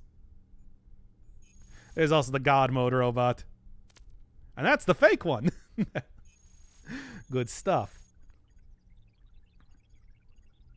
There we are. Although at this point in time, I wasn't entirely sure this is what Warlord's stash was. So I was just like, I'll look around to see if there was a different thing, rather than risking angering the entire encampment for me right now. But that is, in fact, the one where I want to use that. Oh, boy. What does corruption actually do? It makes parts much more durable, so you get XP for killing robots, and you can repair yourself from the destructs. Oh, yeah, that's the RPG mode. You get XP for killing, repair yourself from the remains of destroyed robots. Oh, okay. That makes sense. Yeah, corruption does a wide variety of low-intensity negative effects. Yeah. Moving you badly, matter, energy drain. It can randomly spike your heat. It can randomly, drain your energy to nothing. Forgetting items, so it's just like items will appear as, like, unidentified prototype. And yeah, it will have you shoot your gun randomly, which likes to aim at allies and other entities that will heavily retaliate. Yep. And maybe the worst thing is if you have an exploding weapon on you when it misfires and shoots a rocket launcher into the wall directly next to you. You shouldn't have now let me tell you, you should not have a rocket launcher equipped if you have corruption. Maybe like any corruption, but that happened to me. You got an achievement for it. Hey, achievements. Hooray. What a worthwhile one to grab. Rocket launchers do that anyway. And it's like, I'll be honest, it's like most of the time I'm using rocket launchers, it is kind of at a point blank range. So, Look, the Cogmind is very tanky. He can take a lot of hits. But, it's still generally not a good idea to fire a rocket launcher directly next to you. Hey, and here's the major event that happens at Warlord. The main.c 0B10 complex robots start assaulting this place, which is not great. And you gotta kind of like try and get out of here, which you should. It's kind of dangerous because they send the good robots out for this. So, vortex equipments. These things are unstable. They will break after using them a certain amount of times. But maybe it's... I don't know. They seem... Marlon, if you wanna... Is this... How good are the vortex stuff? I just took one with the idea of, I don't know, maybe? Maybe? But they seem kind of situational at best. Like, I haven't really seen them much of anywhere in the game except for this place. But, you know. One of the most potent aspects of vortex stuff is that nothing resisted. Oh, yeah, so you can probably, like, just...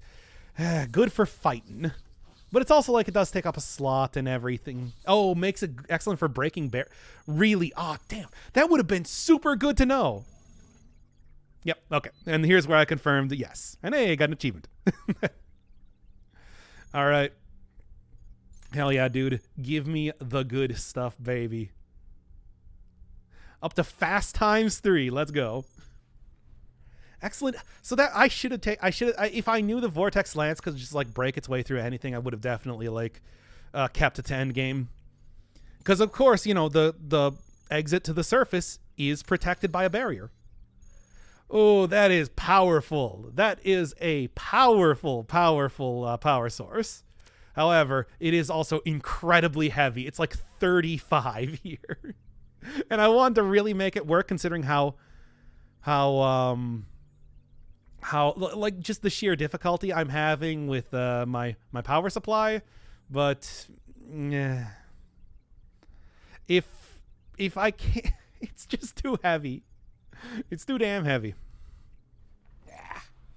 Also has low cost to fire for its damage. Yeah, it just seems rough. I should have kept. Yeah, if I knew that, I would have at least kept the vortex lance, because that's mostly what I've been using. You know, the melee stuff. So it's like having that as an emergency destroy like a wall around me.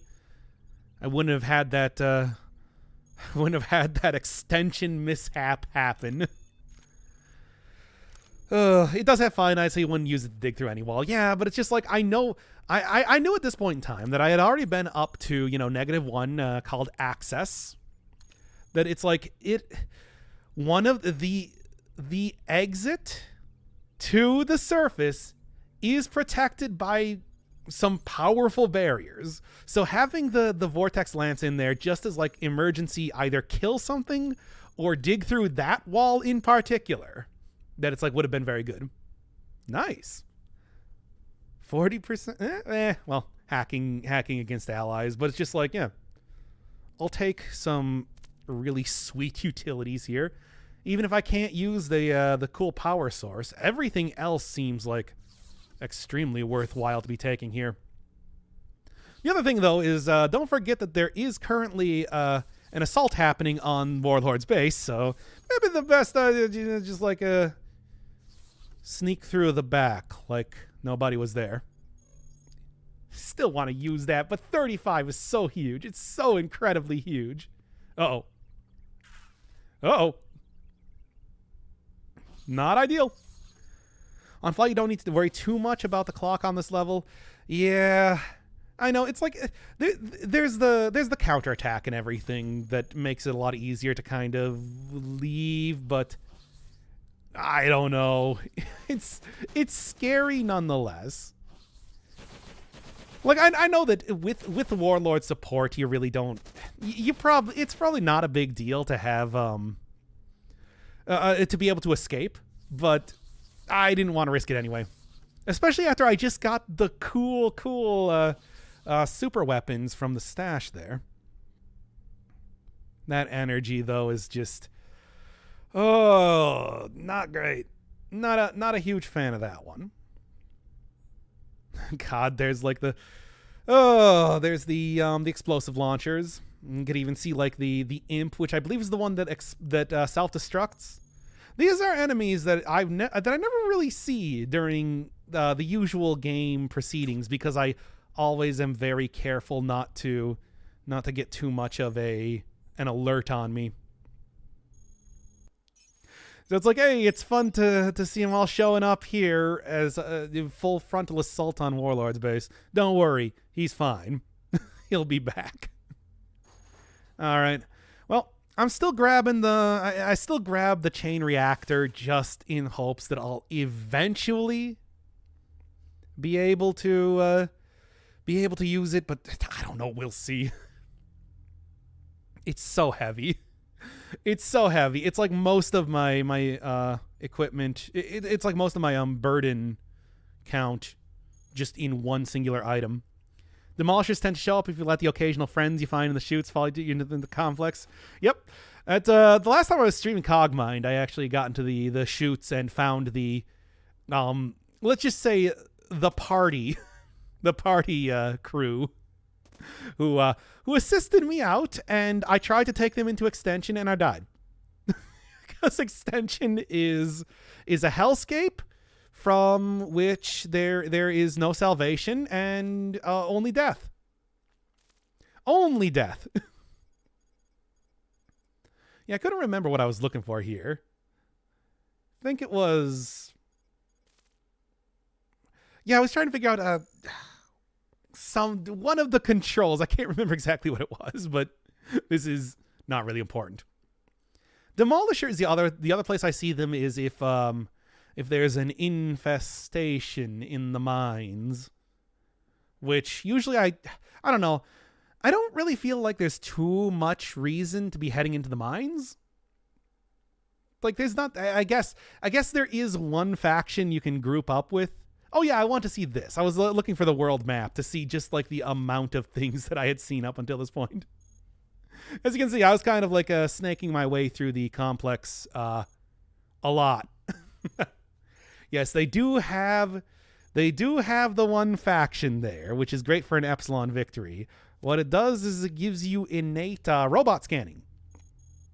So it's like you always have I think I showed that off in one of the videos I did for Cogmind.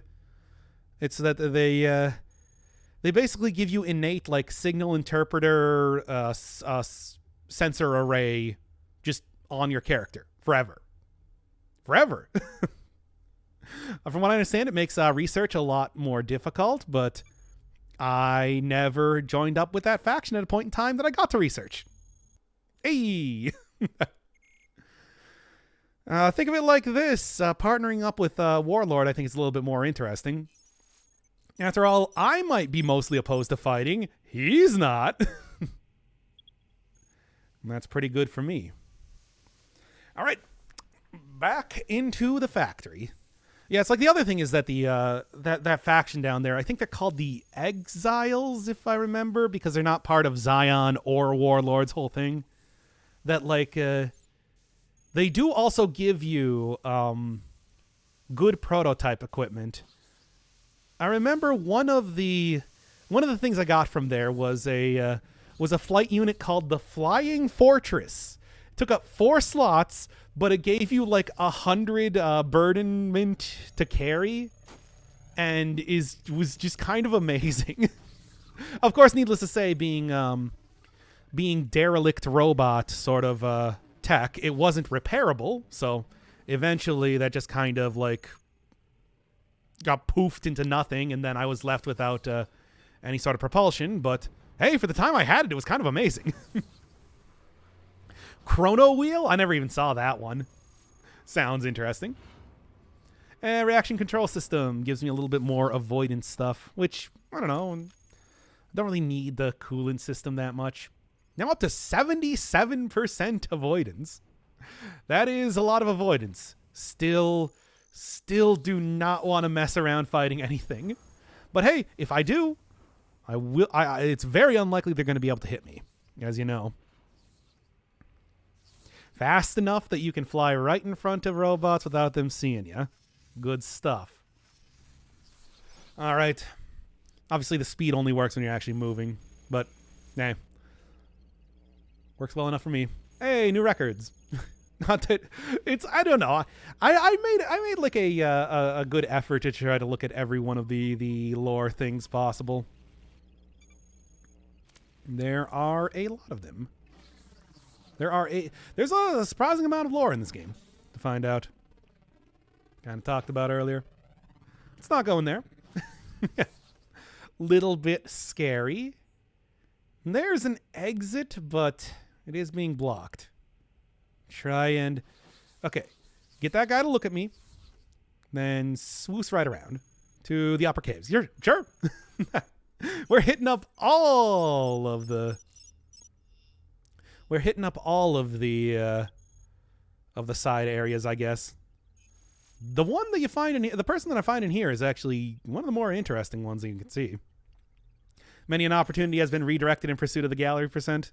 I've gotten a good amount of that percent, but you know, my inability to get up to like the really high levels with any sort of consistency has meant that, you know, stuff like that you find in Quarantine or stuff that you find in like the testing kind of eludes me. That I know that it's definitely the case that that's where you get like the alternate endings too, but I just don't got the chops for that. It's a hard game. It's a hard game, and certainly playing it on rogue mode did not do me any favors in terms of that. Yeah, that's how that is. All right, upper caves, and I'm just like, actually, I don't know what I was doing here. I got distracted, I suppose. Okay, come on. VLC, send me forward a little bit. Was I using the bathroom here or something? All right. More programmers, but as long as they don't see me. Look, the thing is, the programmers that get sent to you in the actual base, in the actual compound, zero in on your location. It's really annoying. Hey, more flight. However, the ones that you find in the caves, or the ones that you find just kind of like walking around, not actually a threat at all. Like, they will not see you through walls. I could probably just equip up that spear, but I only have like one more encumberment before I'm over, and that is not... Yep. God. And I'm looking at... And this is the point in time when I'm just looking at, like, okay, what is the heaviest thing that I can get rid of right now? Whew, boy. Programmers have uniquely fragile core compared to bots relative to their depth. Yeah, that's why I was able to, like, one-shot him with the lance earlier and everything, but it's one of those things where I'm just like, I don't want to risk it. I've been burned by getting corrupted before, and just, you know, you get stuff shot off of you and you get in that death spiral. It's probably not very difficult. I could have just taken out like the missile launcher or something and blasted them into the stratosphere, but yeah, this was such a good run, and like I rarely have runs going this well. I got the Warlord and was able to go raid his stash for the first time, for God's sake. That it's just like, I wasn't even going to risk it. Nope. No way. No way, no how. Not worth it. I mean, you can still see that it's like the caution that I have right now is so intense that I'm still carrying around like the chain reactor, just with the idea of, well, what if I run out of energy again? I don't want to do that. Get a little bit of a matter refill. Explosions are the one thing for programs resist. Oh, I did not actually know that. How to do this though. Not like that. Yeah? Anybody want to get over here? Just gonna keep patrolling around? And sneak around here slowly. Yeah, wait. Can't see me through the wall. Okay, there we go. As always, it's like my insistence on playing every single game like Dead Cells is coming back to bite me. It's like just some patience will mean that there will be no chance for these robots, and there it is. The one place that it didn't scan. The one place that it didn't scan, and the stair was there the entire time. Well, it's a good thing that I had that the scanner and the scan processor, I suppose. Hey. Awesome. Super cool. Great. Amazing. I love it. I hate these stupid caves. Actually, these, once again, it's like I got melee analysis suites and whatever. It's okay. Game transitions tend to be like this, I guess. Well, at least it... Look, I didn't need to take out the missile launcher and fire it point blank range, so I'm going to count that one as a win. My reactor isn't doing great. The diametric drive, not amazing, but hey, you know what? It's fine. I think I also probably want to take that reaction control system. I only have like a regular one here. Could have replaced that with an upgrade, but my eyes were on the prize here, and that prize being get out. Just get out. Yeah? Good generation. Nice and near the entrance. I'm doing it. I'm doing it. I'm doing it. Ah, come on. No, not the... I didn't want to go back into the regular base. Ah, whatever. It's fine. It's fine. Look. Oh, God. Here's the thing. A lot of the stuff that has been getting hit on me has been non-essential stuff. Even the power right now is... You're heat positive? Yeah, I know. Heat positive, energy negative. It's a lot of fun. Did take me a little bit to, I think, notice that, though. 3 power is certainly a decision. I was lose. Hey, did you see the power issues I was having before? I think that it's like I'm justified here. Besides, I don't know what the optimal builds are, you know?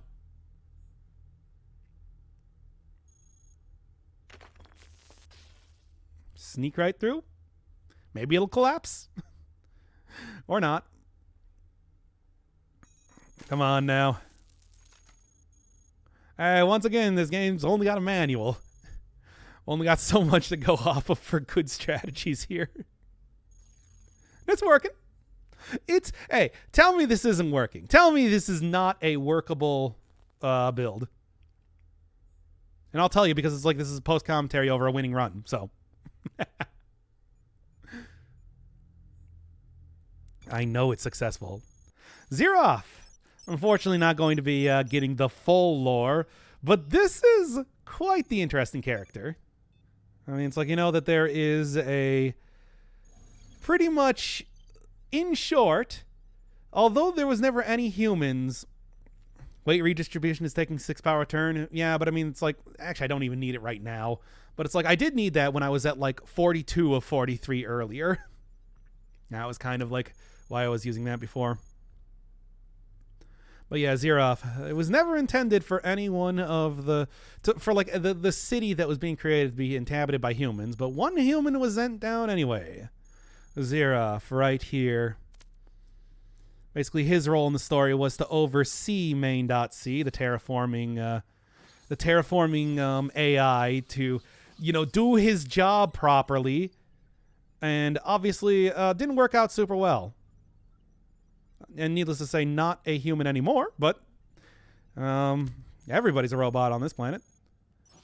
Look, this has been going on for a while. Well, one of the nice things, though, is that his extreme expertise in, like, the whole building of this entire area does mean that, well, basically he did manage to get his hands on some of the alien artifacts that were recovered. Including this one right here, which I know the left one is an upgrade one. The right one, though, is that sort of subspace teleportation module that I was talking about earlier. Meaning that I basically have a scroll of teleportation, essentially. They exist in the game, as it turns out. It's just they are a one-time equipable utility, which is why I didn't want to throw that on me right now. Also, new achievement. Hey. Yeah. RCS also takes another power. Yeah, but you know. Whatever, it's fine. See? I knew that I was going to be hitting up an area that would have some more upgrade materials here that it's like... I guess I technically didn't really need that for... Look, I'm not an optimal player, okay? I'm sorry, I'm not that good at this game. I'd actually really kind of like to go back and do another one of the...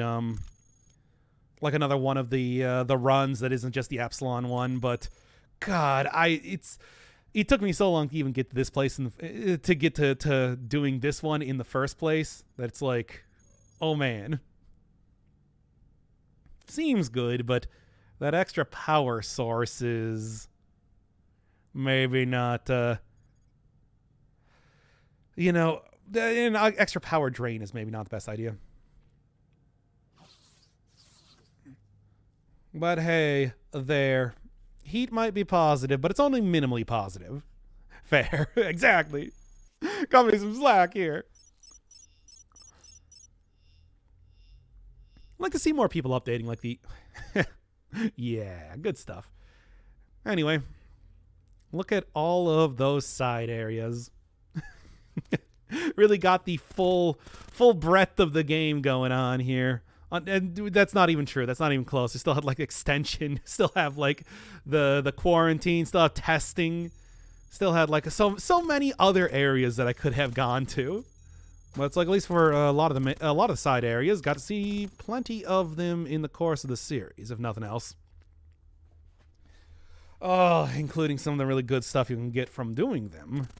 Certainly, it's like. You get, if you do visit a lot of the areas, you do get stuff like the Warlord stash and everything, and that can be a big boon for your run. Certainly it was for mine. That said, it's like you don't really need to hit up every single one of these areas. Of course, I was just doing it because, hey, I got a good enough build to do it, right? Right? It's fine. I didn't die here, did I?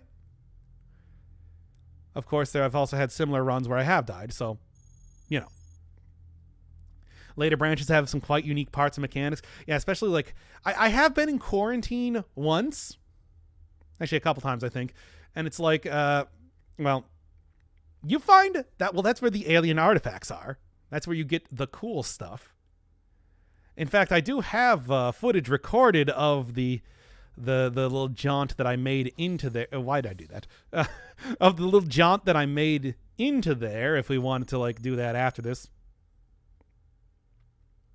Researcher around suddenly disappeared. There's a lot of little events that you find in the side caves that are pretty cool. This one, I believe I actually successfully did find him over here. Thank you, Sensor Array, as always. And hey, more alien artifacts.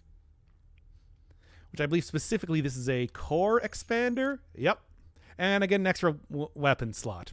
Well, not the most ideal, but hey, you don't just find alien artifacts anywhere, after all. Some of them can be quite good. Some of them can be the CRM. But you know, you never know unless you put it in a scanalyzer. Which you should probably put them in a scanalyzer. Yeah, I found the CRM, by the way. That was maybe the thing that had a not amazing effect on the rest of that run. Oh boy.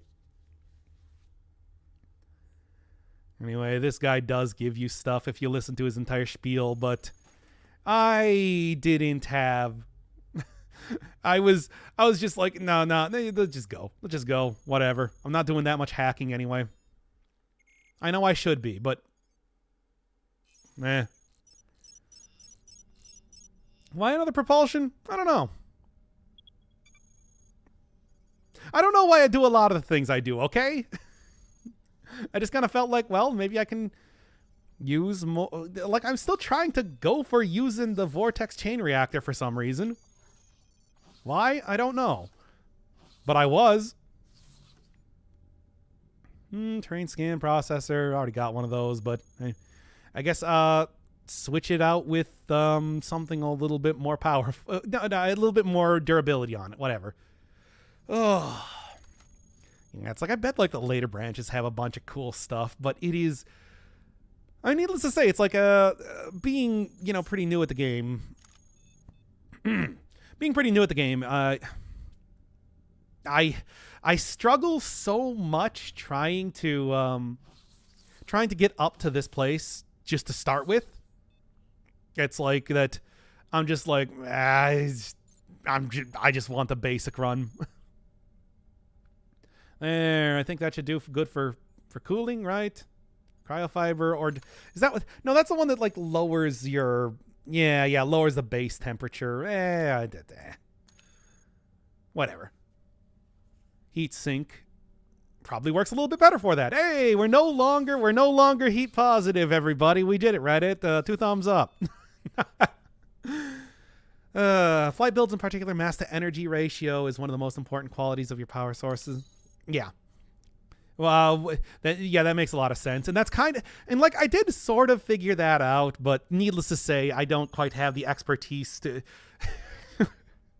I don't have the attention span or something to actually do the math to figure out exactly what the best ones are. You know how that goes. I'm sure. A great power source is to refit on a security level 3 repair station. Huh. Yeah, I mean, I obviously it's like I have done refitting and everything before, which will fill up empty slots with something. But it's like, yeah, you can get. I didn't realize that was a really good way to get that, to get like a good. And here I'm like, well, temporary stuff, or it's something that will last longer. Clearly, I should have kept that for later on, but it's 4 mass for 9 power. Oh yeah, no, that's really good.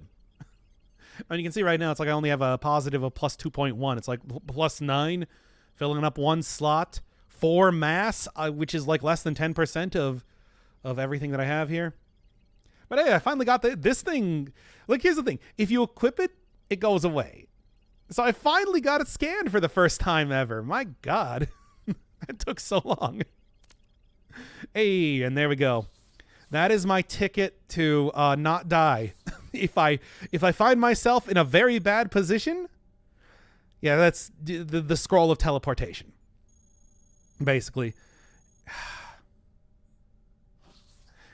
Come on. I just wanted to, I just wanted to try and pick that up for emergency, but it didn't even work. Anyway. Oh, if you watched my series on Tangle Deep, you'll know that it's just like one of the most powerful things that you can do in any sort of roguelike is have a teleport away. This game makes you work for it. It's like finding that from Xeroth, finding that in quarantine is pretty much the only times that you're going to actually get those things, but God, can that be so incredibly useful. Is there any way I can get up to it? No, not with that. Not with that there. Nope, not worth it. Well, here's where I use the information war. Okay. I love the Force Lance Star Wars sound. Come back to hear Tangle Deep. Oh, yeah, I mean, I was talking before. It's just like, yeah, you remember in Tangle Deep? Just, hey. No, wait, I already got one of those. Never mind. You remember in Tangle Deep how, using that one ring that gives you the teleportation to, for 12 power? 4 mass for 12 power. No, that's amazing, then. Wow. I guess it's like, if I come back to the game at some point, which I might, you could already see that it's like when I started up doing the run that I was doing earlier, that it's like I was already in the middle of a run because I have been kind of playing this off and on because it's a really good game. But remember that. Hey, nice. Actually got the roll on that. And good. Yeah, scroll teleportation. But yeah, you remember how there was the one ring that I had that would allow you to teleport, like, I don't know, what was it, like 9 squares away? It's like that was... There was that, like, the second to last floor in the game, I think. Something like that. There was... I just got totally swamped with enemies, couldn't do anything. But it's like that ring alone saved me, like, pretty much any time that I had to run through there, which was like twice in the entire playthrough. I knew not to mess around with that too much, but it's like it's such an incredibly good thing in games like this. Yeah, there we go. Hey, all you gotta do is get your butt on that on the stairs. It's like everything else in the game be damned, as you know. All right. Yeah. And at -2. You remember the whole thing with Warlord? Well, here's where it comes into play with memes from 2001. Yeah. As you do. It's a reference to the Genesis port of Zero Wing. Anyway. So, here's the thing. There's good and bad reasons why you want to have Warlord come in here and literally start wrecking up the place. Basically, either one, you do get him to destroy basically everything around here. You can just kind of like waltz through it, no problem at all, as long as you wait for, God mode to literally come out here and start blasting everything with super lasers. However, you do also get like all the terminals shut off, and needless to say, you lose out on a lot of like the information you can get from there and whatnot. It's kind of a grab bag. Depends on sort of like, don't really need 2 of those. Kind of a grab bag on like, what are you doing?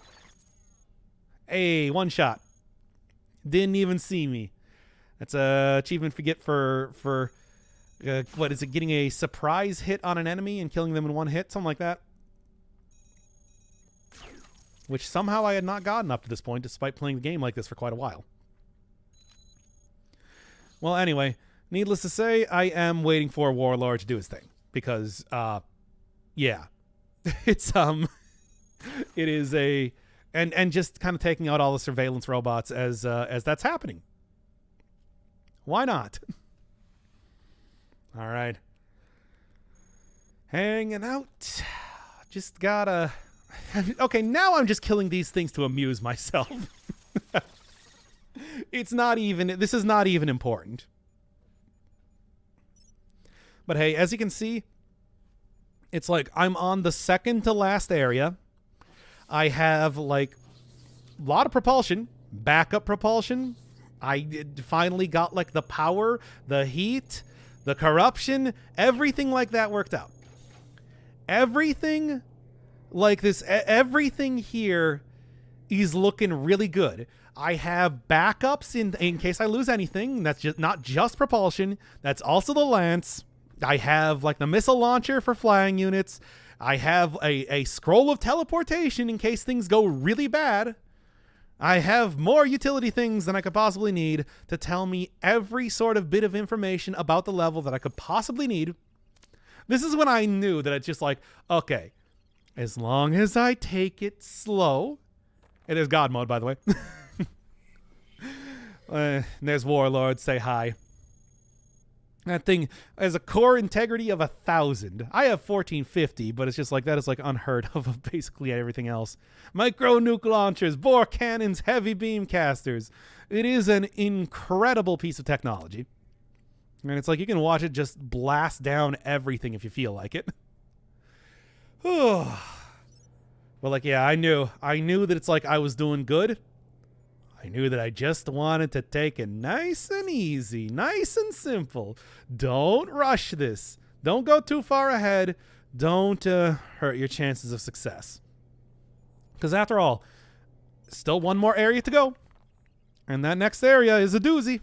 -1. Access is very deserving of being the final area of the game. Well, if you're going through this, but if you're going for this ending, but still. Needless to say, their path of destruction leaves a lot of salvage in case you're looking for it. It's pretty nice. If you do want to wait around here, it's good for, certainly good for just killing these things to amuse myself once again. Certainly good for making sure that, no, I forgot what I was saying. Whatever. Sure. The other insanely powerful perk in Tangle Deep is pets. When they were making Tangle Deep, was discovered that Floramantle was infinitely stronger than every other class because of the Floraconda. Basically, having a mini that can take aggro away from you is a huge advantage. So rather than taking the benefit away from the job, introduced the pet system and gave it to everybody. Oh, that's how. Okay. Yeah, you know, I don't think I ended up using pets too much for the most part.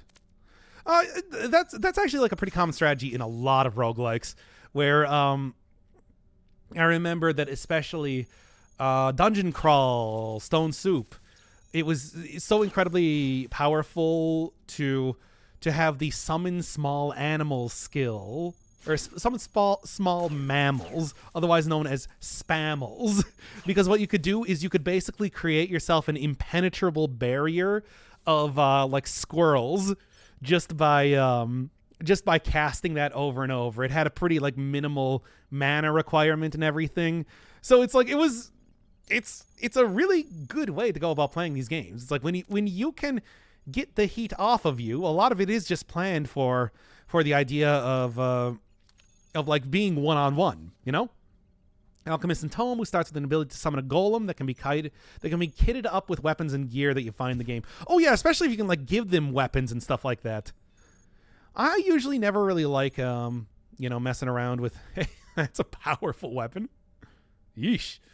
Not going to take it because that's electromagnetic and that's not like, explosive. It's just destroy everything.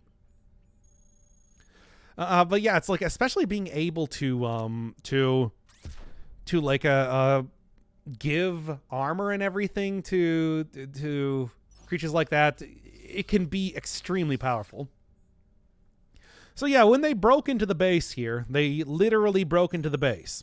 They're destroying the walls and pushing their way through the entirety of research. Now, here's where the assault squads come in, though.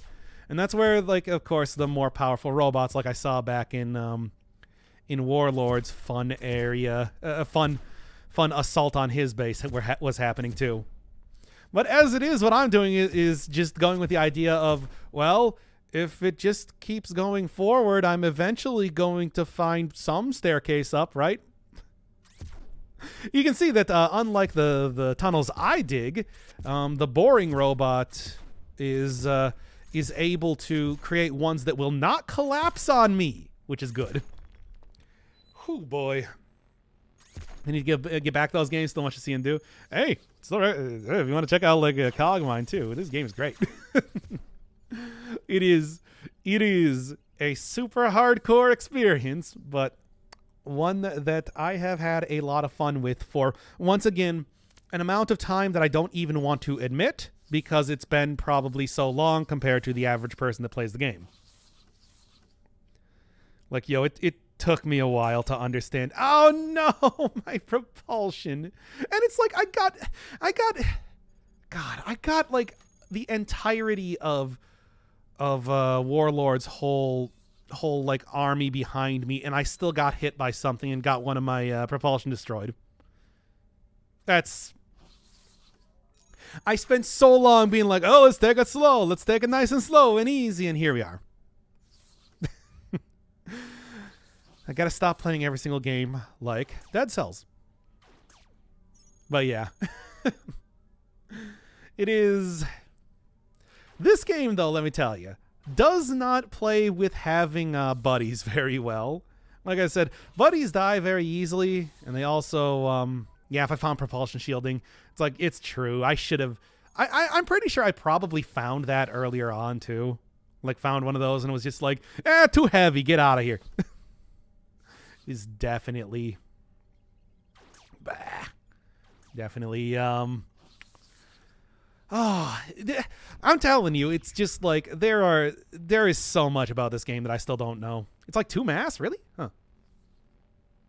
Maybe at the time, I mean, hey, you saw like earlier, 2 mass was enough to make me rethink like trying to take it. So once again, I still have so much I can learn about this game. I am no expert. I'm just somebody that's played it a long time. What do you mean? Horizon Zero Cells was great. No Sark. Is it though? Look, you know the main reason that I played Horizon Zero Dawn like Dark Souls, basically. Eh? There we go. Okay, got a goal.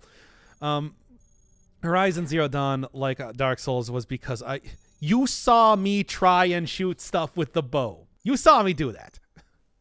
You know I can. Oh my god. Maybe not there. Oh, that's good though. But I can't aim. I cannot aim. I cannot aim. And look, here's the thing. Just like straight up. You can wow, one shot him. Straight up. You can just like heavy attack and then critical hit them while they're down for a lot of enemies in that game. Of course, eventually I had to start fighting things, for real, but for a lot of that game you can actually like play it. Man, Horizon was such a mess of a series. I had fun, but it's also like, it's playing it my way.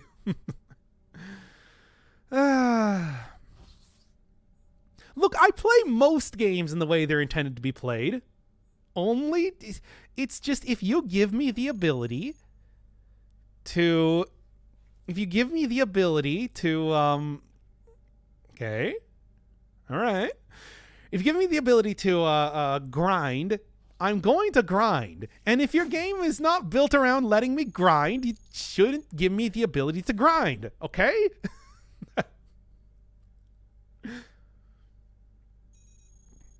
I always keep saying that it's just like, look, I'm never going to say, just go. Yep. Final area, baby, let's go. The anomalies are getting pretty intense. But like, yeah, build your game around grinding. Anyway. So we get some of Warlord's buddies here to, as I guess like part of helping him out or like being associated with Warlord's factions. You do get some buddies here to help, but once again, I don't know if I would quite say that that's a good thing necessarily. Certainly, if I was low on any sort of resources, it would help out a lot. But for the most part here, I'm still planning to kind of look. I'm gunning for the exit. I'm gonna. Thanks, engineer. Look, here's the plan. I am going to be like really exploiting all of the information that I got here. I am going to be trying to just like scout out the surface, and then I'm going to bust my way through every single wall trying to get there, and bust my way through that last wall, and then bust my way right to the surface. Like, busting makes me feel good. And that is the entire plan. I do really like the like iris doors going on here. It's neat to see kind of how each one of the areas sort of changes and becomes like more advanced as you continue to go up through the 0B10 facility. So as you can see, oh, that's not good. Look, I have like, what is it, 64% avoidance, not terrible, not great. But it's enough to get away from these guys and to not take too much damage. Now the clown car arc, a little bit more scary.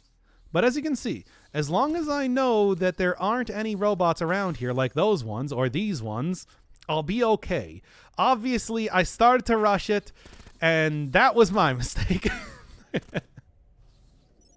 Look, it's fine. Just go.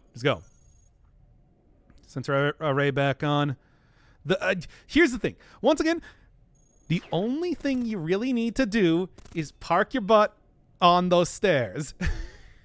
And that is what I was thinking the entire time I was doing this. Just being like, just find the exit. Just find the exit and go. Go, go, go, go, go. It's not the most elegant solution to beating the game, but you know what? You can't argue with results. So, close here. You can see what I'm trying to do. I'm just going to force lance him. Once again, not ideal. Explosive. Never forget about the explosive. Not ideal, but it's like with the melee analysis suite, with like, you know, force lance this powerful, I can at least take out most of these things provided that I can actually hit them. I'll pierce the core super easy, and they're gone.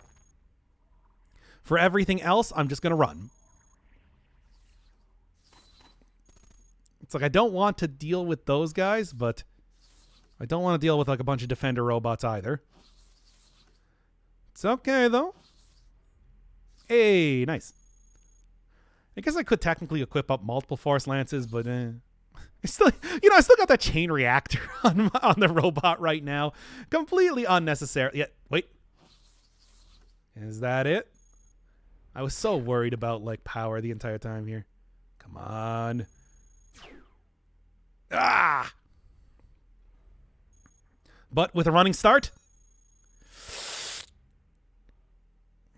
No. I was too scared. I don't even know exactly what that is. Okay, you know what I want. You know what I want. Come on. Come on. Yeah? Yeah. There it is. There it is, baby. Whatever that is, I'm not going to worry about it. Oh my God, it's so far away though. But there it is. Finally found what I'm looking for. It only took an ungodly amount of hackware to even like get a chance of finding that, but I did it, baby. That's all you need to know. So now the question is, how can I just like maneuver my way around literally everything that is trying to attack me and get to the point where I can actually get to the surface?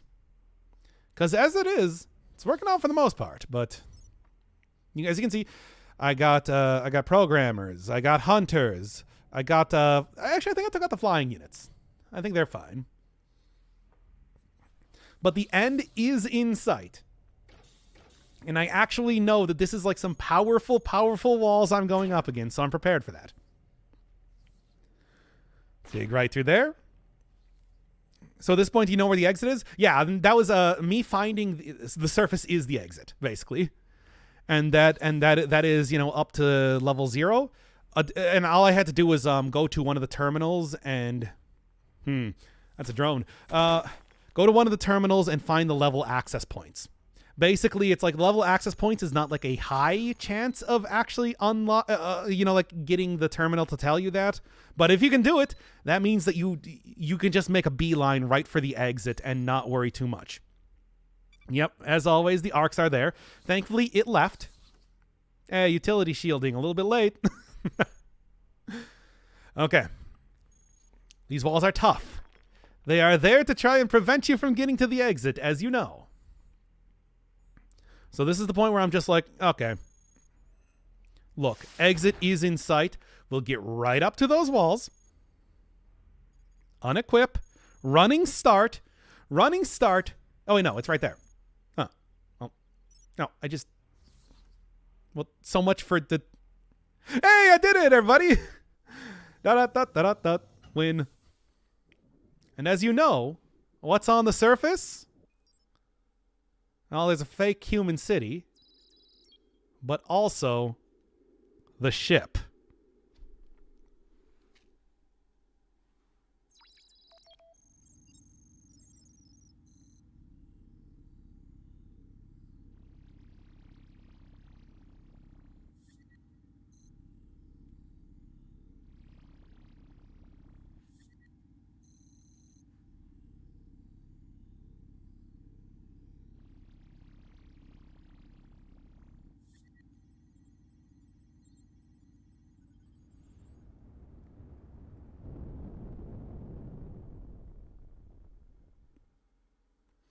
Hey, I beat it. I beat Cogmind in the most basic way possible. But still, that's a win is a win. Oh, once again, highly recommend this game. Definitely check it out. It's really good. But I am just satisfied with even a single win.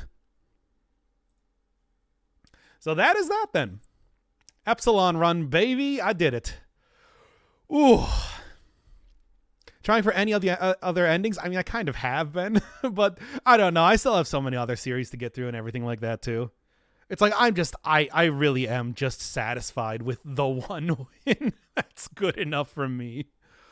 Oh, man. Oh, what an extremely hard game, but, you know, I always do like me a true roguelike and try and get through that. And actually, this is something I was going to ask about earlier. Something I've noticed is that I think, like, is, like, Project Zomboid starting to get popular? And although, yeah, that game is popular, I think it might be worth it to try and, like, check out Cataclysm at this point. Because that's another one I've kind of had my eye on for a while.